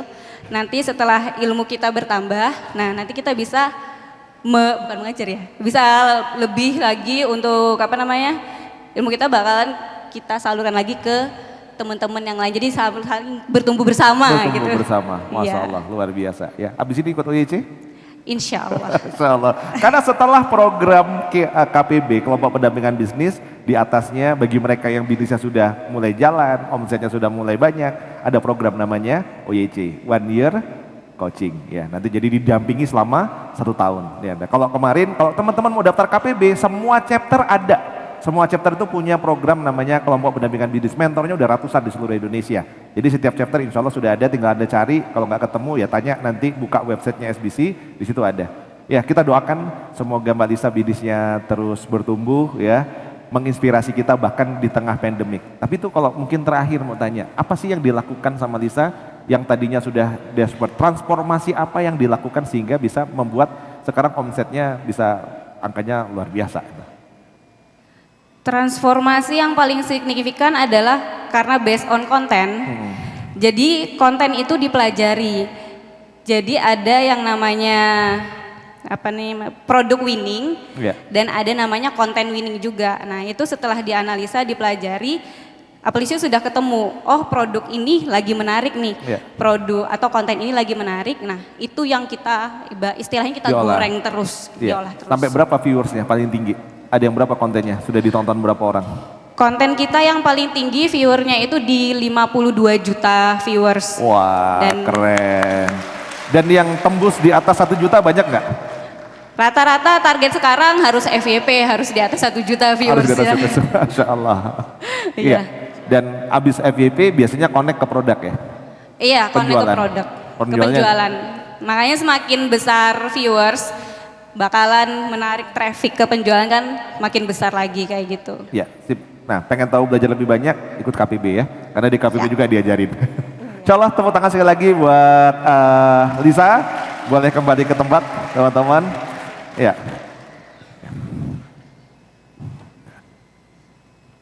Setelah dari KPB, kelompok pendampingan bisnis yang jumlahnya lingkupnya mungkin cuma sekitar 10 orang sampai 15 orang, halakoh-halakoh bisnis, kita punya program namanya adalah One Year Coaching. Coaching pendampingan bisnis selama 1 tahun. Nah, ini angkatan yang ke-6. Dan di sini sudah ada angkatan 1. Ada yang angkatan 1 angkat tangan, coba angkat tangan. Oh, ada Ustaz Jun, ada Mbak Asih, dan ada teman-teman tepuk tangan dong yang luar biasa ya. Ada Mas Haris datang dari jauh, ada Mas Indra yang baru kepilih jadi anggota dewan di Malang, Masya Allah ya. Dan ada OYC angkatan 2, ada angkatan 2, angkat tangan angkatan 2. ada Kang Aldi yang sekarang jadi presiden dan banyak teman-teman yang lain. Dan juga ada angkatan ketiga boleh angkat tangan? Wah ini banyak anggota-anggota member KLP hari ini, Pak Sekjen, Mas Joko dan teman-teman yang lain. Angkatan 4? Oke ini angkatan 4 juga Masya Allah. Terima kasih ada Mbak Dia, Mbak Lofi, beberapa yang mau wisuda KLP. Dan angkatan kelima, boleh angkatan kelima, mana angkatan kelima? Tepuk tangan juga dong buat teman-teman angkatan kelima yang luar biasa ya. Yang melahirkan angkatan ke-6 yang insya Allah nanti akan hari ini juga mereka akan menyelesaikan programnya. Mana yang angkatan ke-6? OYC angkatan 6, batch 6, boleh angkat tangan? Mana suaranya nggak kedengeran? Insya Allah. Tepuk tangan buat mereka yang sudah bersusah-susah jadi payah untuk menyelenggarakan kegiatan kita hari ini. Tepuk tangan sekali lagi yang paling meriah. Saya pengen manggilin para superhero ya, kalau kita menyebutnya namanya SBC Hero. Kenapa disebut SBC Hero? Mereka yang bertumbuh luar biasa. Kalau tadi dari KPB, setelah ini adalah yang dari OYC. Tapi saya diingatkan panitia waktunya sudah habis. Maka insya Allah kita akan belajar bareng dengan 2 lagi. Yang pertama adalah nanti ada alumni OYC dan yang kedua ada alumni KLP. Insya Allah selesai dari break sholat zuhur. Maka kembali ke tempat segera. Karena insya Allah setelah nanti kita kembali ke tempat kita akan belajar dari mereka. Kalau yang KPB saja, yang levelnya di regional bisa kayak gitu, bertumbuh 1000%, bagaimana mereka yang ikut program OYC dan KLP. Maka ketemu lagi setelah break sholat duhur, saya kembalikan kepada Mas Tommy, yang baik-baik dari Allah, jangan kemana-mana, ya ada tempat di luaran, belajar di saudara, kurangnya dari saya mohon dimaafkan teman-teman semua. Ketemu lagi setelah break sholat duhur nanti, saya akhiri wabillahi taufiq wal hidayah. Wassalamualaikum warahmatullahi wabarakatuh. Kita mau lanjutkan nih sesi yang tadi ya. Yang tadi setelah ada hero dari KPB, maka kita akan lanjutkan ke hero selanjutnya. Siapakah dia?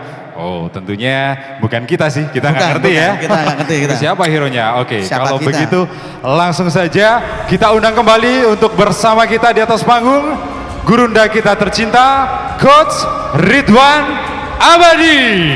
Tepuk tangan paling bahagia. Tepuk tangan semuanya. Silakan tafadhol Coach.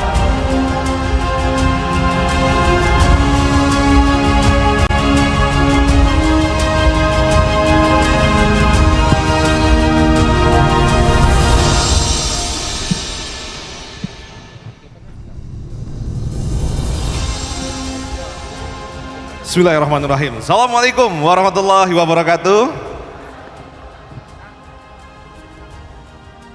Gini kayaknya habis makan kok tapi tambah lemes ya. Oke, sekali lagi. Assalamualaikum warahmatullahi wabarakatuh. Masya Allah. Taib. Kalau tadi kita sudah berbicara, ikut KPB saja bisnisnya bisa bertumbuh luar biasa, Masya Allah. Tapi tentu semua karena ridho Allah. Di SBC kami hanya mengajarkan cara. Hanya mengajarkan metode yang sudah biasanya dilakukan. Jadi sebuah kurikulum sebagai bentuk ikhtiar kita. Nah, KPB itu kelompok pendampingan bisnis. Yang ikut levelnya adalah bisnis-bisnis yang masih di bawah 1 miliar per bulan omsetnya gitu ya. Jadi mereka masih baru mulai struggle, mulai jalan, bingung cari omset. Nah, didesain untuk ke sana. Ketika bisnisnya sudah mulai bertumbuh, kita ada intensif coaching. Nah, jadi kita coaching selama 1 tahun.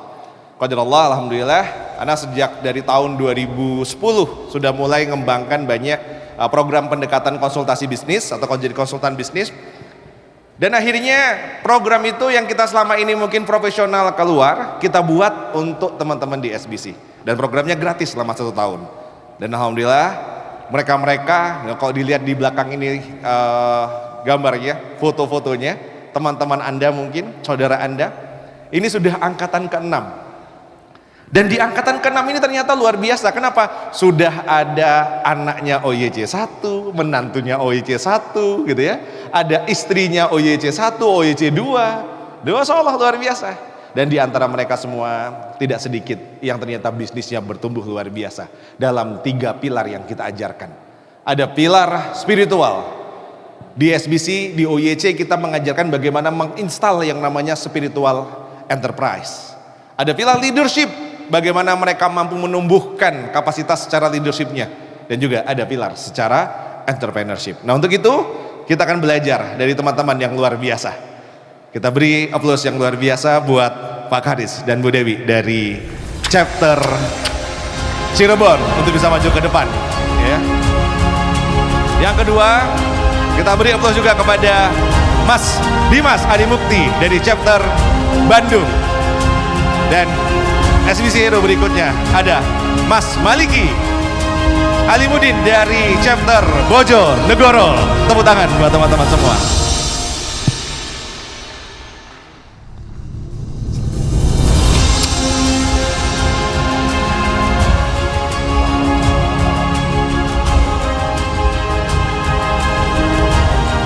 Silakan duduk. Masya Allah. Ya, wajah-wajah di depan ini adalah wajah-wajah pengusaha-pengusaha yang luar biasa. Ya, wajah-wajah pengusaha yang selama setahun ditempa di program namanya OYC. Ya, kita akan dengar.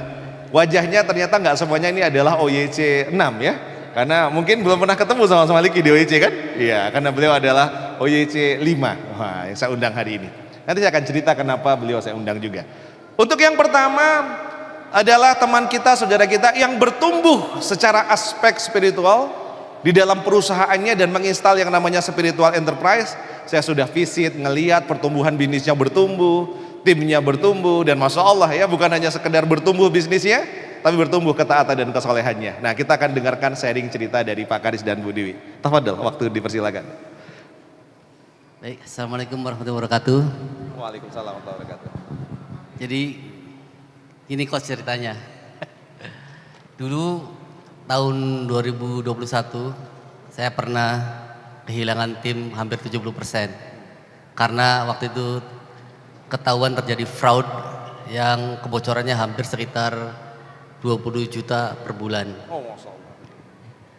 Setelah itu saya berusaha rekrut tim baru dan berusaha bagaimana ini supaya tim baru ini bisa cepat melayani dengan baik, pelayan dengan sempurna. Tapi qadarullah saya sudah berusaha belajar dan praktek, tapi mungkin karena ilmunya masih kurang.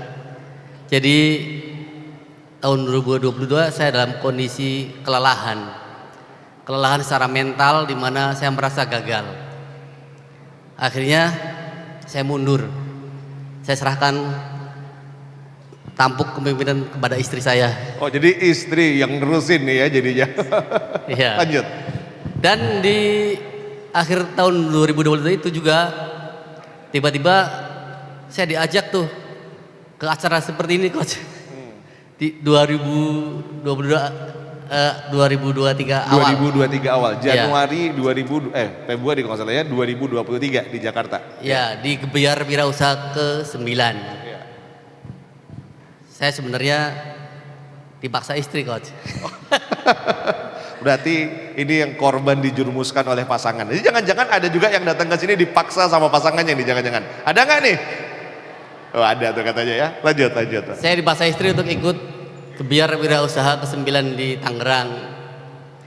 Tapi alhamdulillah akhirnya saya bisa ikut lolos seleksi program manager coaching, dan dari situ saya merasa sesuatu yang berbeda dari program manager coaching pelatihan bisnis ini. Karena biasanya kan pelatihan bisnis hanya 1 minggu selesai sudah. Nah, ini 1 tahun. Yang paling saya rasakan sebenarnya kenapa saya bisa gagal dulu itu lebih ke mentality pada coach. Jadi karena mental saya udah kelelahan, maka saya menyerah. Saya serahkan ke istri. Nah, disitulah ketika ikut OYC, baru pertemuan pertama kali di Pujon, saya merasakan energi yang luar biasa besar bahwa saya harus bangkit kembali. Karena di situ ditanamkan dari Coach Ridwan di nilai spiritualitas bahwa tujuan bisnis kita kalau hanya sekedar mencari uang maka terlalu rendah.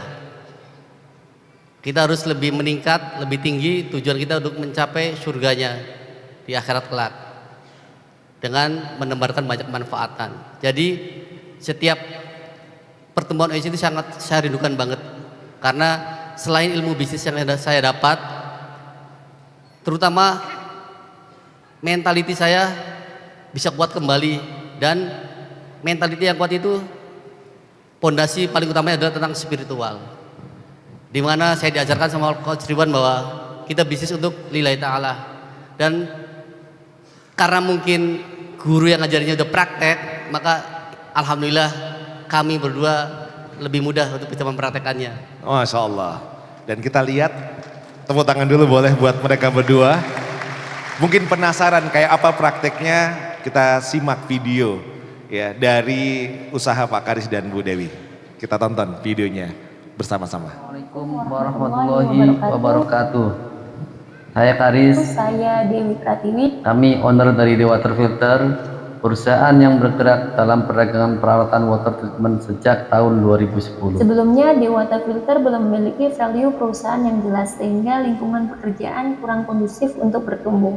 Alhamdulillah atas karunia-Nya kami mengikuti program One Year Coaching di mana kami diajarkan 3 sumbu pertumbuhan: spiritualitas, entrepreneurship, dan leadership. Sejak itu kami berusaha untuk menginstal 5 value di The Water Filter, yaitu muslim taat yang mau terus belajar serta memiliki integritas untuk bekerja sama dalam memberikan pelayanan yang terbaik kepada masyarakat. Implementasinya dengan mengadakan program tahsin Al-Quran setiap hari Senin sampai Kamis, kajian akidah dan tafsir Al-Quran rutin setiap hari Jumat dan Sabtu. Sholat wajib berjamaah, saling membangunkan untuk sholat malam, serta memberikan training baik hard skill maupun soft skill kepada seluruh tim. Alhamdulillah sekarang kami merasakan pertumbuhan yang signifikan di The Water Filter baik spiritual, bisnis maupun leadership. Dari hanya memiliki 1 titik toko di Cirebon, saat ini sudah ada 2 toko lagi di Kota Tegal dan Pekalongan. Omsetnya pun alhamdulillah meningkat. Doakan kami di The Water Filter untuk bisa terus bertumbuh menjadi insan ideal, Islami, modern dan profesional. Wassalamualaikum warahmatullahi wabarakatuh. Masya Allah. Jadi cari istri itu kira-kira tulang rusuk atau tulang punggung nih kira-kira dia? Ini kayaknya tadi diserahkan sama istri gitu ya. Tapi kita pengen dengar Bu De, gimana Bu? Kira-kira selama mengikuti OYC setahun apa sih yang diperoleh dan didapatkan? Coach, selama 1 tahun tuh alhamdulillah Masya Allah dapat keberkahan dari ilmu atas pertolongan Allah. Terima kasih Coach, bukan kami aja yang bertumbuh tapi karyawan kami pun bertumbuh. Kemudian bukan kami saja yang bertumbuh tapi kompetensi karyawan pun meningkat, kemudian spiritual juga meningkat Coach. Jazakallah khair Coach. Itu beneran tuh, jadi pada karyawan tadi itu jadi pada bangunin sholat subuh, tahajud dan gitu? Bener Coach, jadi balik lagi ya sebelum kita menyuruh karyawan tuh kita dulu yang menteladani, kita dulu yang mengajak, kemudian kita yang mencontohkan terus merangkul, kemudian ayo saling membangunkan gitu. Alhamdulillah Coach dimudahkan oleh Allah. Masya Allah, jadi saya tuh setiap subuh itu ada kajian gitu, dan kalau hari Rabu kajian subuh online kami saya buka untuk seluruh teman-teman di SBC, dan itu saya selalu lihat tuh ada tuh the water gitu ya, dan itu betulan, itu saya absen kadang-kadang gitu, selesai acara pada buat resume, itu Masya Allah luar biasa, tabarakallah. Ini contoh mereka yang sudah berhasil menerapkan atau menginstal spiritual enterprise di perusahaannya, ada masjidnya, karyawan juga sholat, tepat waktu, dan juga kegiatan-kegiatan yang lain ya. Nah, salah. Sekarang kita bergeser sedikit dari kota Cirebon bergeser ke Bandung. Nah, kira-kira gitu. Jadi sebelum ke Bandung kita beri apresiasi yang luar biasa dulu buat Bu Dewi dan juga Pak Karis dari Cirebon. Ada cerita yang menarik juga dari sahabat kita. Beliau ini pengusaha, ya ini dibela-belain datang ke sini setelah tumbang selama beberapa hari. Ini Masya Allah luar biasa ya. Pak nyampe ke sini untuk berbagi juga dengan teman-teman. Tapi beliau pertumbuhan secara aspek leadership luar biasa.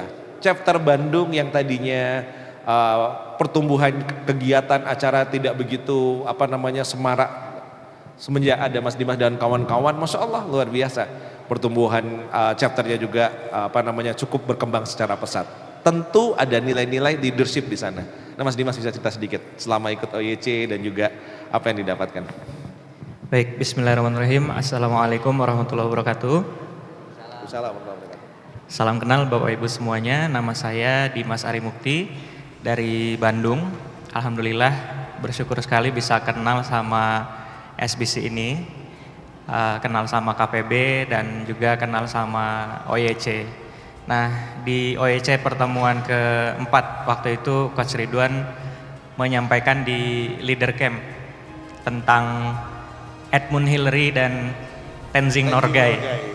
Jadi banyak orang yang ingin mencapai puncak seperti Edmund Hillary yang ingin mencapai puncak Himalaya ketika itu. Everest. Tapi ternyata ada sosok yang begitu penting, mungkin tidak terkenal, yang namanya Tenzing Norgay gitu. Dan di setiap perjalanan Edmund Hillary kita masing-masing tentunya ada Tenzing Norgay kita, mungkin orang tua kita, mungkin pasangan kita, mungkin tim kita. Dan waktu itu saya ingat banget Coach Ridwan mengajak kami semua untuk mari kita menjadi Tenzing Norgay untuk teman-teman di luar sana. Dan saya pribadi terus terang terinspirasi dengan cerita itu, Coach. Jadi kalaulah guru-guru kita mendorong bahwa memberi makan orang itu amalan yang luar biasa, lalu bagaimana kalau kita sharing ilmu tentang bukan hanya mencari ikan tapi bisa mendapatkan kailnya, bahkan bisa memancing dengan lebih baik gitu ya. Karena yang bisa makan nggak cuman dirinya doang, tapi juga timnya, bahkan keluarganya, bahkan mudah-mudahan ini juga bisa menjadi bola salju kebaikan yang terus bergulung gitu. Dan alhamdulillah hari ini juga ada dari teman-teman Bandung dan Garut yang hadir ke acara hari ini. Masyaallah, tepuk tangan dulu dong. Yang luar biasa buat Mas Dimas dan teman-teman dari Garut. Itu kemarin waktu saya ke Cirebon, ada yang ngajakin foto. Saya mentinya Mas Dimas katanya.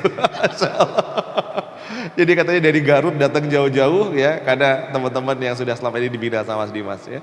Masya Allah, luar biasa ya. Mas Dimas ini bisnisnya di bidang kesehatan ya, dan Masya Allah bisnisnya cukup pesat, signifikan, tapi sekarang juga mengelola lembaga namanya Jalan Langit. Nah, namanya Jalan Langit. Kenapa Pak Karis dan Bu Dewi tadi maju ke depan sebagai SBC Hero? Karena mereka telah berhasil menerapkan yang namanya spiritual enterprise. Ngajak karyawannya menjadi semakin taat, bukan hanya sekedar bekerja tapi beribadah. Kenapa Mas Dimas menjadi SBC Hero di bidang leadership? Karena beliau dedikasinya untuk masyarakat, untuk teman-teman, dan untuk menti-mentinya begitu luar biasa. Yang terakhir ini spesial. Nah, yang ketiga. Tapi sebelum yang ketiga kita beri aplaus sekali lagi dong buat Mas Dimas ya. Masya Allah. Yang ketiga ini sebenarnya nggak lulus OYC sampai selesai. Jadi sengaja saya ajak ke panggung. Dan bagi saya hero tidak harus selalu yang dia mendapatkan panggung. Karena banyak mungkin teman-teman di sini yang ikut OYC cum laude. Jadi kalau di kita itu kan 12 kali pertemuan. Karena SBC itu program gratis, jadi saya sangat ketat. Anda datang free, tapi kalau Anda nggak datang saya suruh bayar. Karena Anda telah mengambil kesempatan orang lain untuk belajar. Nah jadi suruh bayar. Nah beliau ini Masya Allah luar biasa, tidak selesai sebenarnya dalam program OYC sampai pertemuan ke 10 kalau nggak salah ya, 10 atau 11. Tapi Masya Allah pertumbuhan bisnisnya layak untuk menjadi hero ya. Bahkan nanti kita kulik bagaimana progresnya. Tapi beliau berhasil bertransformasi. Kalau Pak Karis bertransformasi menjadi spiritual enterprise, Mas Dimas bertransformasi bagaimana leadershipnya bermanfaat membantu banyak orang. Nah beliau bertransformasi. Salah satu transformasinya adalah bagaimana beliau bisa merubah bisnisnya, shifting dari bisnis sebelumnya, dan dalam waktu 1 tahun terakhir pertumbuhannya sangat luar biasa. Kita beri tepuk tangan yang luar biasa buat Mas Maliki dari OYC 5. Boleh kenalan dulu Mas. Assalamualaikum warahmatullahi wabarakatuh. Waalaikumsalam warahmatullahi wabarakatuh. Nama saya Maliki Alimuddin, berasal dari Kabupaten Bojonegoro, Jawa Timur. Sebelumnya bisnis kami Samara Wedding, sebuah kayak WO kecil-kecilan di desa seperti itu. Wedding organizer, ya, jadi ngurusin orang nikah. Ya. Produknya perlengkapan pernikahan, percetakan undangan, dan dekorasi seperti itu. Kemudian tahun 2020 kita mengalami pandemi COVID-19. Saya kira itu sebentar, Coach, karena ada banyak artikel itu mengatakan nggak sampai setahun seperti itu ya. Kita pertahankan karyawan seperti itu. Akhirnya di bulan ke-6 itu terpaksa harus tutup gitu. Nah, di tahun 2021 akhir itu kan pemerintah sudah mulai membuka pernikahan secara sederhana gitu, terbatas. Nah, Dan kita juga menyambut baik, ya alhamdulillah nanti insya Allah akan ada omset lagi seperti itu. Nah ternyata beda, karena kita tinggalnya di kampung itu kan pernikahan itu dirayakan bukan dalam rangka merayakan kesakralan pernikahan itu, tapi arisan kan gitu. Jadi pernikahannya sederhana aja, yang penting sumbangannya balikan gitu. Nah itu akhirnya kita ya harus berpikir lagi gitu, dengan basic kita yang sudah ada, ini mau dikemanakan kan gitu. Akhirnya kita ketemu ide itu mengembangkan di percetakannya tadi gitu. Jadi waktu ikut OYC itu yang didaftarkan masih wedding, iya. didaftar Karena, iya. masih wedding, tapi setelah itu bergeser shifting. Iya, karena di awal OYC itu kita baru mulai. Jadi yang kedua ini kan namanya, kalau dulu Samara Wedding, sekarang Samara Grafia. Nah itu percetakan buku Yasin itu baru dimulai di bulan Maret 2022. Dan ketika pertemuan pertama OYC, Purpose of Life itu omset kita baru 11 juta dengan ya penjualan itu setiap 3 hari sekali baru ada. Ikut pertemuan pertama OYC, habis tutup bisnis masih omset 11 juta ya. Dan itu pun nggak tiap hari ada omsetnya, Masya Allah. Ya alhamdulillah setiap pertemuan. Jadi gini, bedanya ketika saya menjalankan bisnis sebelumnya dengan yang sekarang, ketika tanpa OYC dengan OYC. Ketika sebelumnya itu berbisnis dengan rasa gitu. Rasa-rasanya rame, rasa-rasanya ini perlu beli aset baru, nah seperti itu. Ketika ikut OYC itu kita berbisnis dengan data gitu. Jadi kita persiapkan semuanya, data kompetitor segala macam itu kita pegang, nah seperti itu. Terus strategi-strategi itu kita terapkan, ya itu wasilah dari setiap pertemuan OYC. Ketika kita ada yang di Lamongan dulu operasional mastery, ya kita perbaiki SOP-nya, kita videokan segala macam, PR itu kita benar-benar kita kerjakan gitu. Dan alhamdulillah terjadi lompatan yang luar biasa, dan menurut saya ini pencapaian terbesar saya selama berbisnis. Masya Allah, luar biasa, tepuk tangan ya. Nih, ngomong-ngomong udah berapa ya memangnya dari 11 juta itu? Ya kalau total unit yang diproduksi, kalau di awal dulu kan kita 3 hari baru dapat order itu kan sekitar 100-an PCS gitu. Kalau sekarang dalam 1 bulan itu produksinya 100.000 PCS. 100.000 piece sebulan, dari yang tadinya cuma sekedar berapa? Nilainya? Awalnya? Dari 100, kalau 1 bulan berarti sekitar 300-an, 3.000 ya. Dari 3.000 ke 100.000. Menjadi 100.000. Masya Allah, itu naik berapa kali lipat, itu luar biasa. Tapi ngomong-ngomong, apa hubungannya Mas antara bisnis pernikahan dengan bisnis Yasin ini? Kalau hubungannya nggak ada, tapi kalau kebalikannya ada. Kan sama-sama membantu event kan gitu. Kalau sebelumnya kita membantu orang yang ingin bahagia, kalau sekarang orang yang membantu orang yang sedang berduka kan. Masya Allah ya, karena tahu definisinya. Dulu membantu orang mau menikah yang berbahagia, sekarang membantu orang yang sedang berduka. Untuk apa? Mengenang terus momennya ya, dengan buku Yasin. Karena tadi sudah ikut OYC, kita perbaiki definisi bisnisnya menjadi Masya Allah. usaha untuk membantu wakaf buku Yasin. Masya Allah, luar biasa. Tepuk tangan buat Mas Maliki ya. Ini bukti bahwa ya kalau kayak Sokib gitu, yang dia mungkin ngerasa belum nyambung kalau ikut di kelas, mana Sokib, ada nggak? Ya, jangan berkecil hati. Kenapa? Karena ada yang nggak lulus, nggak selesai OYC, tapi mereka masih bisa bertumbuh luar biasa. Bahkan ya walaupun tahun kemarin nggak wisuda, tapi pertumbuhan bisnisnya menginspirasi kita semua. Tepuk tangan buat para SBC Hero yang ada di depan. Ya, kita foto bersama dulu di depan.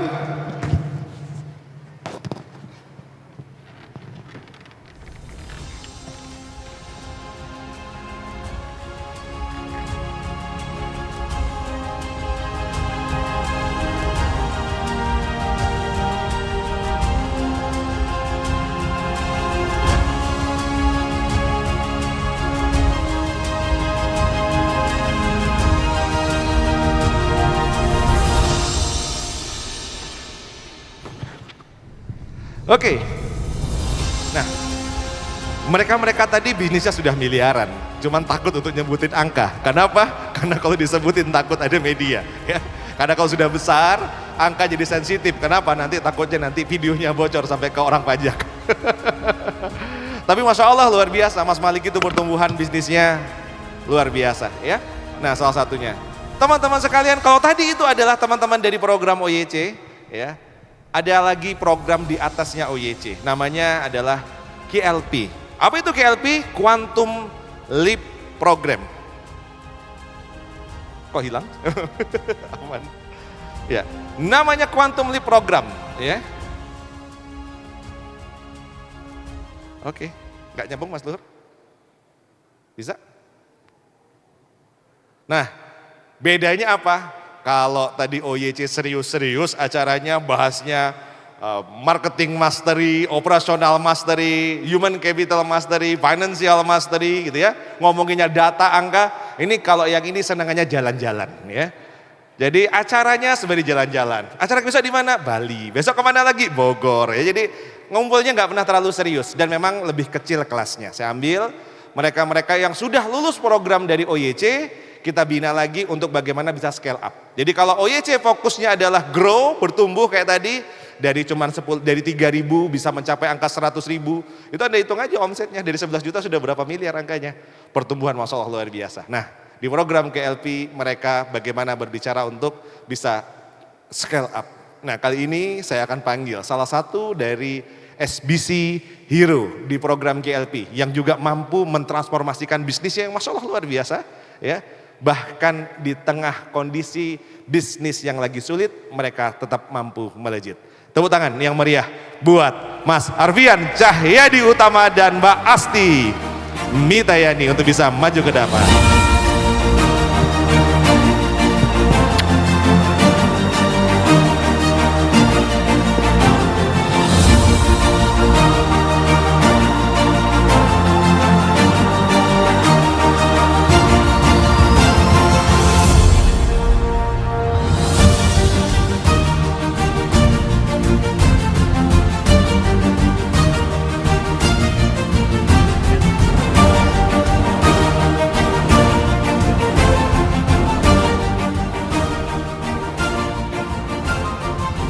Oke, bismillahirrahmanirrahim. Gimana Mas kabarnya? Alhamdulillah baik Coach. Mau tanya Coach, kok saya maju kenapa Coach? Karena sudah pakai jas. Jadi beda kan? Tanya dulu.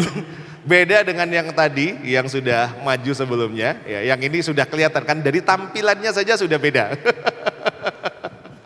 Gendut ya Coach? Sudah scale up. Nah, dulu 85 sekarang 95 Coach. Oh gitu ya, Masya Allah. Kenapa mereka maju ke depan sebagai SBC Hero di KLP? Karena tema kita adalah transformasi. Salah satu yang Masya Allah luar biasa adalah, saya ingat banget di salah satu forum KLP waktu itu di Bali, Mbak Asti menangis di tengah forum.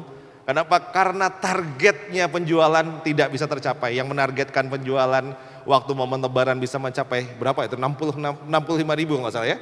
Ya, 66. Iya, targetnya 65 Coach. Targetnya 65.000 piece laku, ternyata nggak achieve. Karena kalau di program KLP kita tanya terus, ya pertumbuhan bisnis gimana, pertumbuhan secara leadership, spiritual, keluarga kita tanya. Dan Masya Allah, ya. Nah kita akan panggilkan juga ibu wali kelasnya. Nah Mbak Dia. Masuk Mam. Oh ada. Kepada Mbak Dia, wali kelas Quantum Leap Program untuk bisa maju ke atas panggung. Tepuk tangan dong. Wah ini ibu saya ini walaupun pada gak kenal.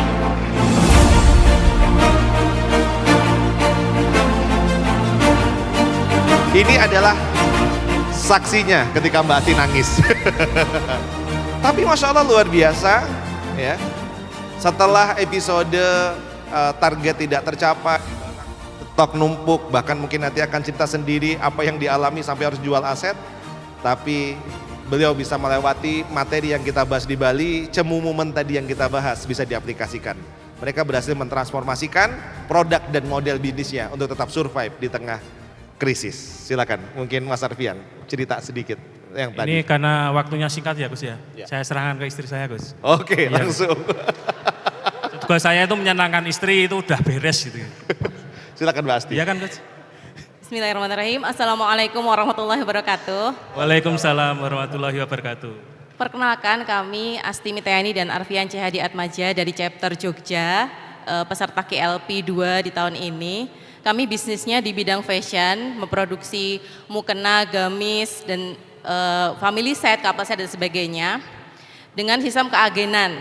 Nah, ini sistem keagenan ini yang rawan sebenarnya tahun ini ya. Teman-teman yang main di fashion pasti sepakat bahwa tahun 2023 itu tahun terberatnya fashion. Iya enggak? Enggak. Awalnya begitu ya. 2022 akhir di KLP Coach Ridwan sudah mewanti-wanti bahwa 2023 akan sangat berbeda kondisinya dengan 2022. Itu setelah nangis beberapa bulan, Mi. Lanjutkan. Lupa. Nah, saya waktu itu dapat materi dari Coach Ridwan, salah satunya di KLP adalah tentang Cemumomen. Bagaimana kita membuat bisnis kita itu cepat, mudah, murah, menyenangkan. Nah, langsung kami coba waktu itu. Tapi ternyata kurang murah karena kami terkendala di keagenan yang harus memberikan diskon 25-30% ke agen gitu. Nah, sampai 35, Mi. Sampai 35% ke agen. Nah, akhirnya 6 bulan kita mencoba itu memang ternyata benar bahwa kondisi ekonomi terus turun, penjualan tuh terus merosot sampai puncaknya di bulan Agustus.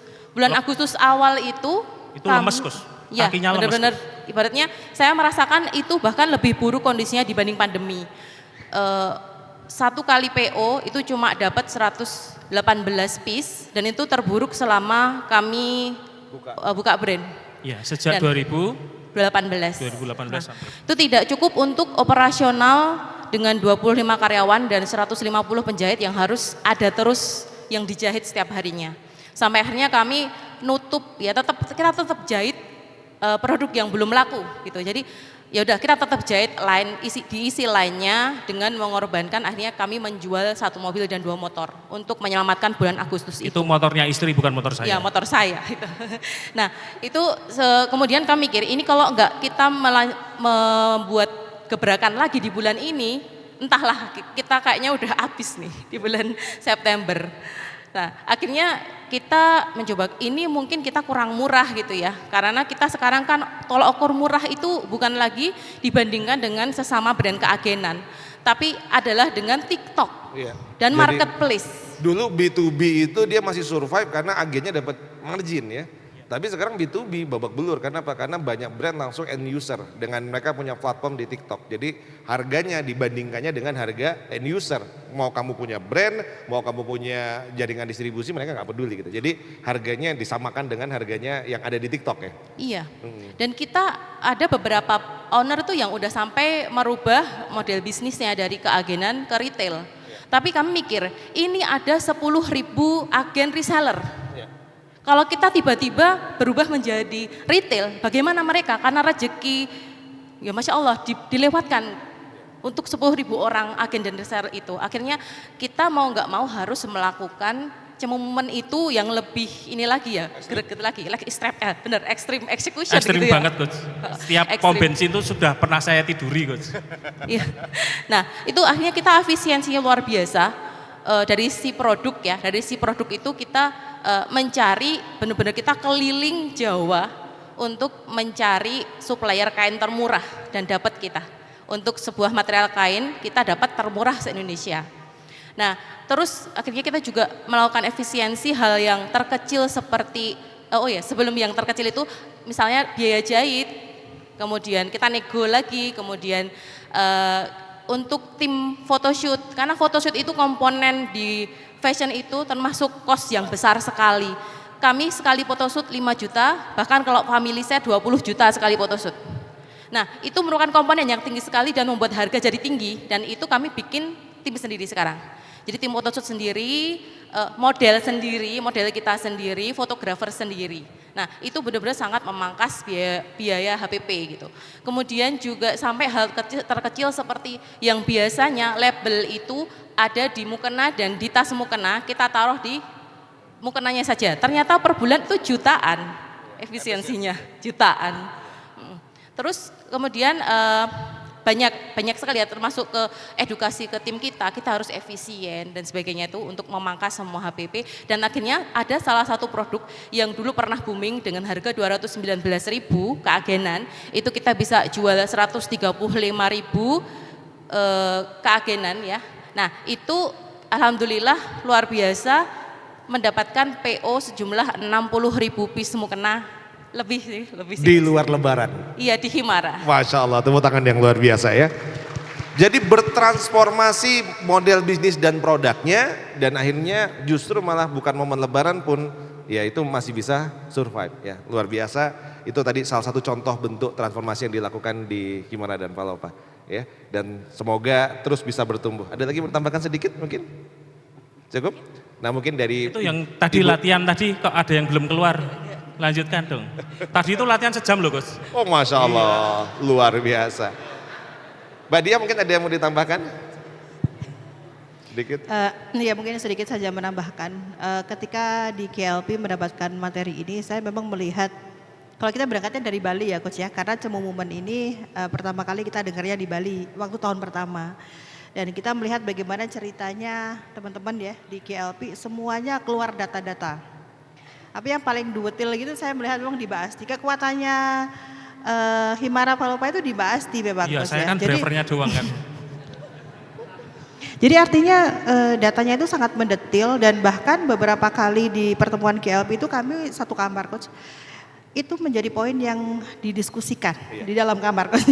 Jadi ada unsur bagaimana di KLP itu bukan hanya bisnis tapi family juga kita beresin ya. Sebenarnya begini, di tahun kedua KLP saya melihat ternyata ketika di Gaspol di bisnisnya balik lagi nanti akan bicara tentang keluarga.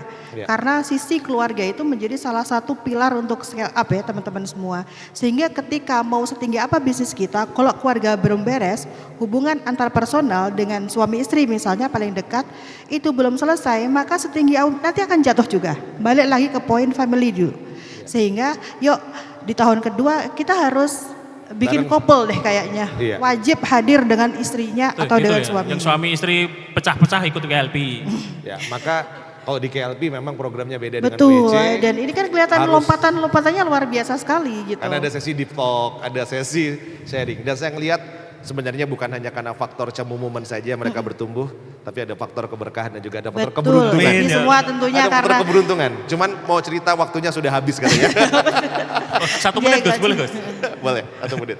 Jadi ada pesan dari teman-teman ya yang sudah lulus di OYC 1, 2, 3, 4, 5, 6 bahkan ya. Ini kan mau pendaftaran KLP, jangan takut ikut KLP gitu. Karena banyak yang takut Coach. Kok koyone kok OYC aja itu ya. Itu loh yang cerita apa surat kan ya kan, ada seorang mualaf kan ya kan, dia masuk baca surat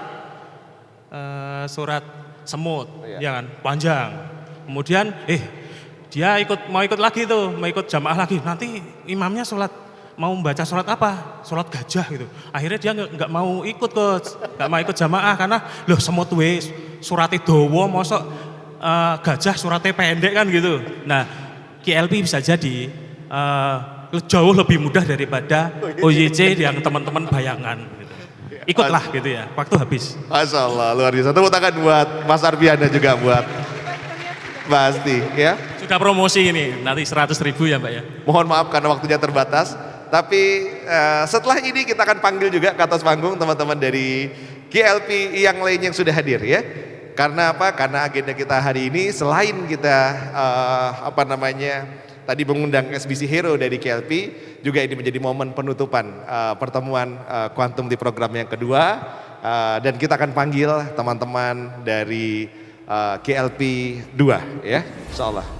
Nah, karena ini adalah momen graduation untuk Quantum Leap program batch kedua. Dan Mas Arfian dan Basti mungkin bisa berdiri di depan. Perlu foto bareng nggak usah? Berempat dulu SBC Hero.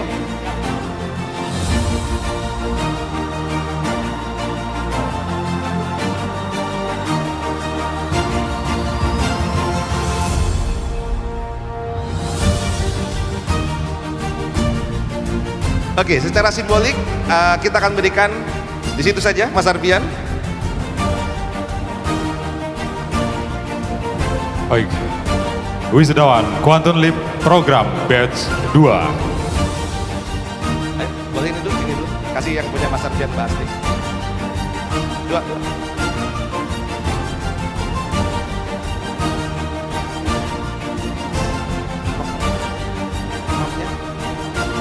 Oke, mohon maaf ada sedikit kesalahan teknis. Kita akan panggilkan ya graduation Quantum Leap program kedua Siapa saja pesertanya selain dari Mas Arfian dan juga Mbak Asti? Berikutnya ada Mas Pratik Yuda dan Mbak Lofi dari chapter Pasuruan.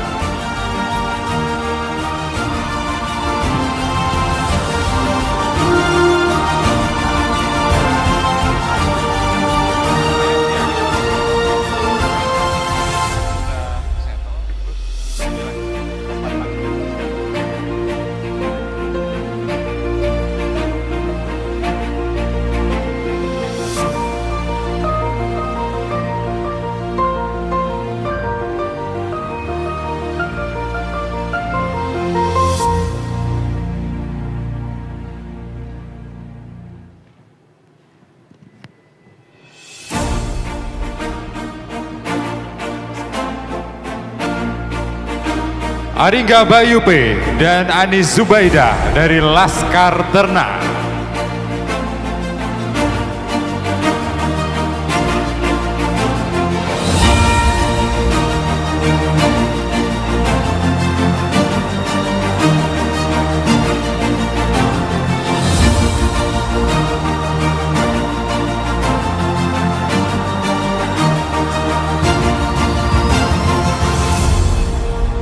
Joko Wardianto dan Lian Handari dari Kota Gede Jewelry.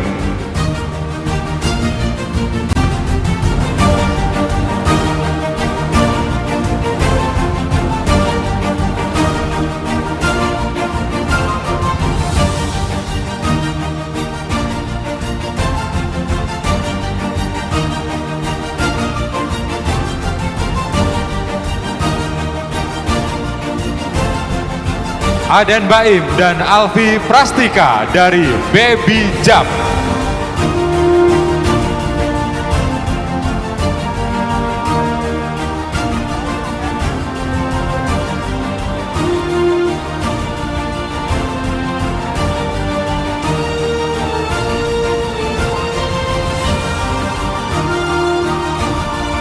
Baik, disilakan untuk bisa berfoto bersama.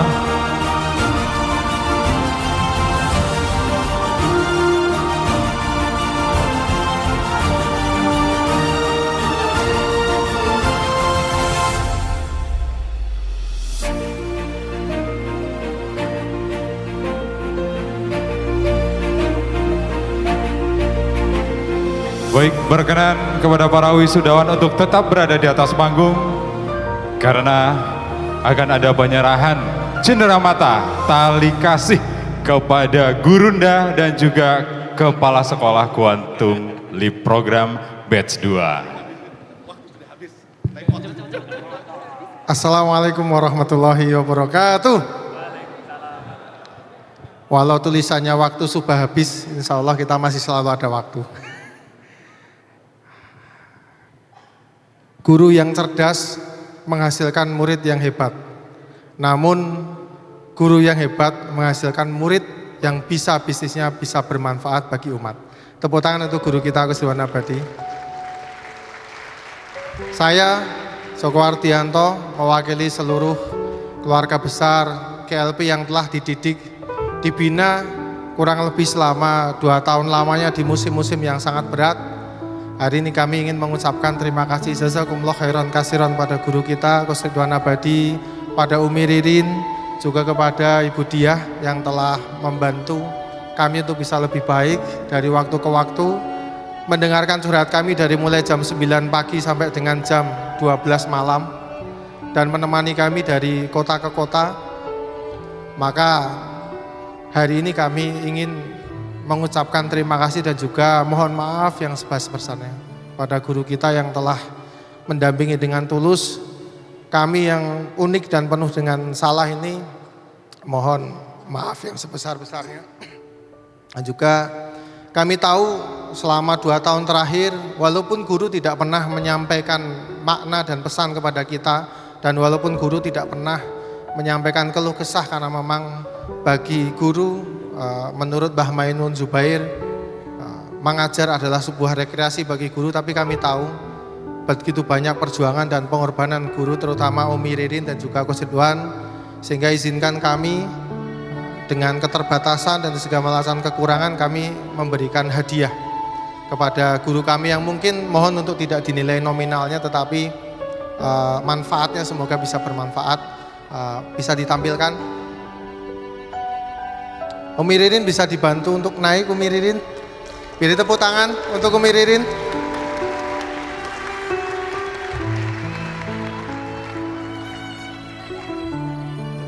Gak apa-apa.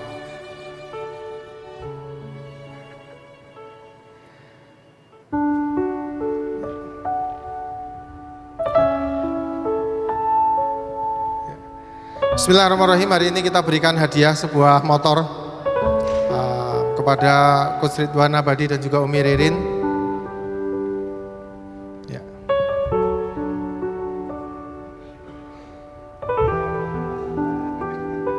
Umi bisa maju sama Coach Ridwan. Oh, sini aja.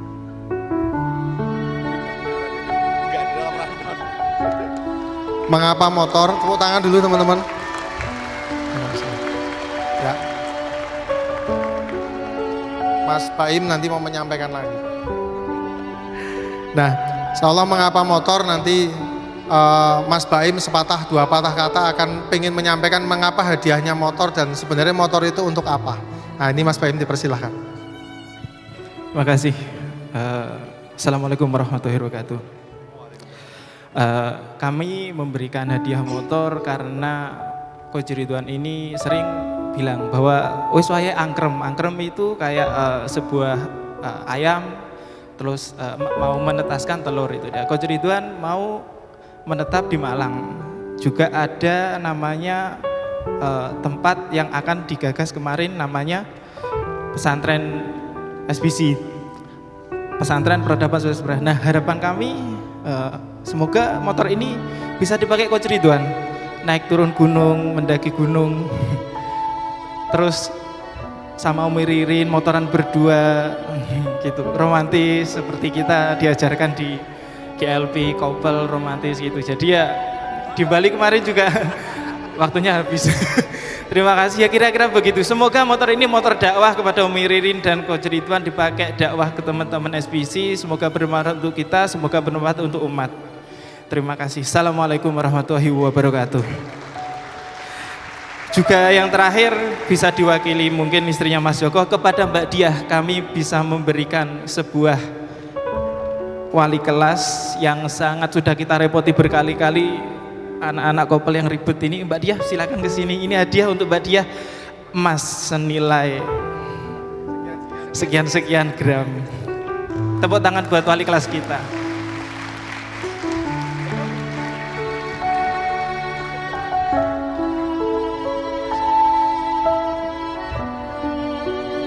Oke, terima kasih. Kita foto bareng dulu Coach Ridwan, Umi Ririn, Mbak Diah. Setelah itu kita selesai karena waktunya habis.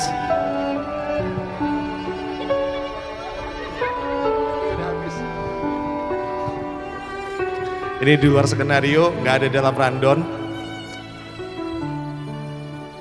Dan karena setelah ini guru saya mau menyampaikan materi, jadi saya tidak berbanyak kata.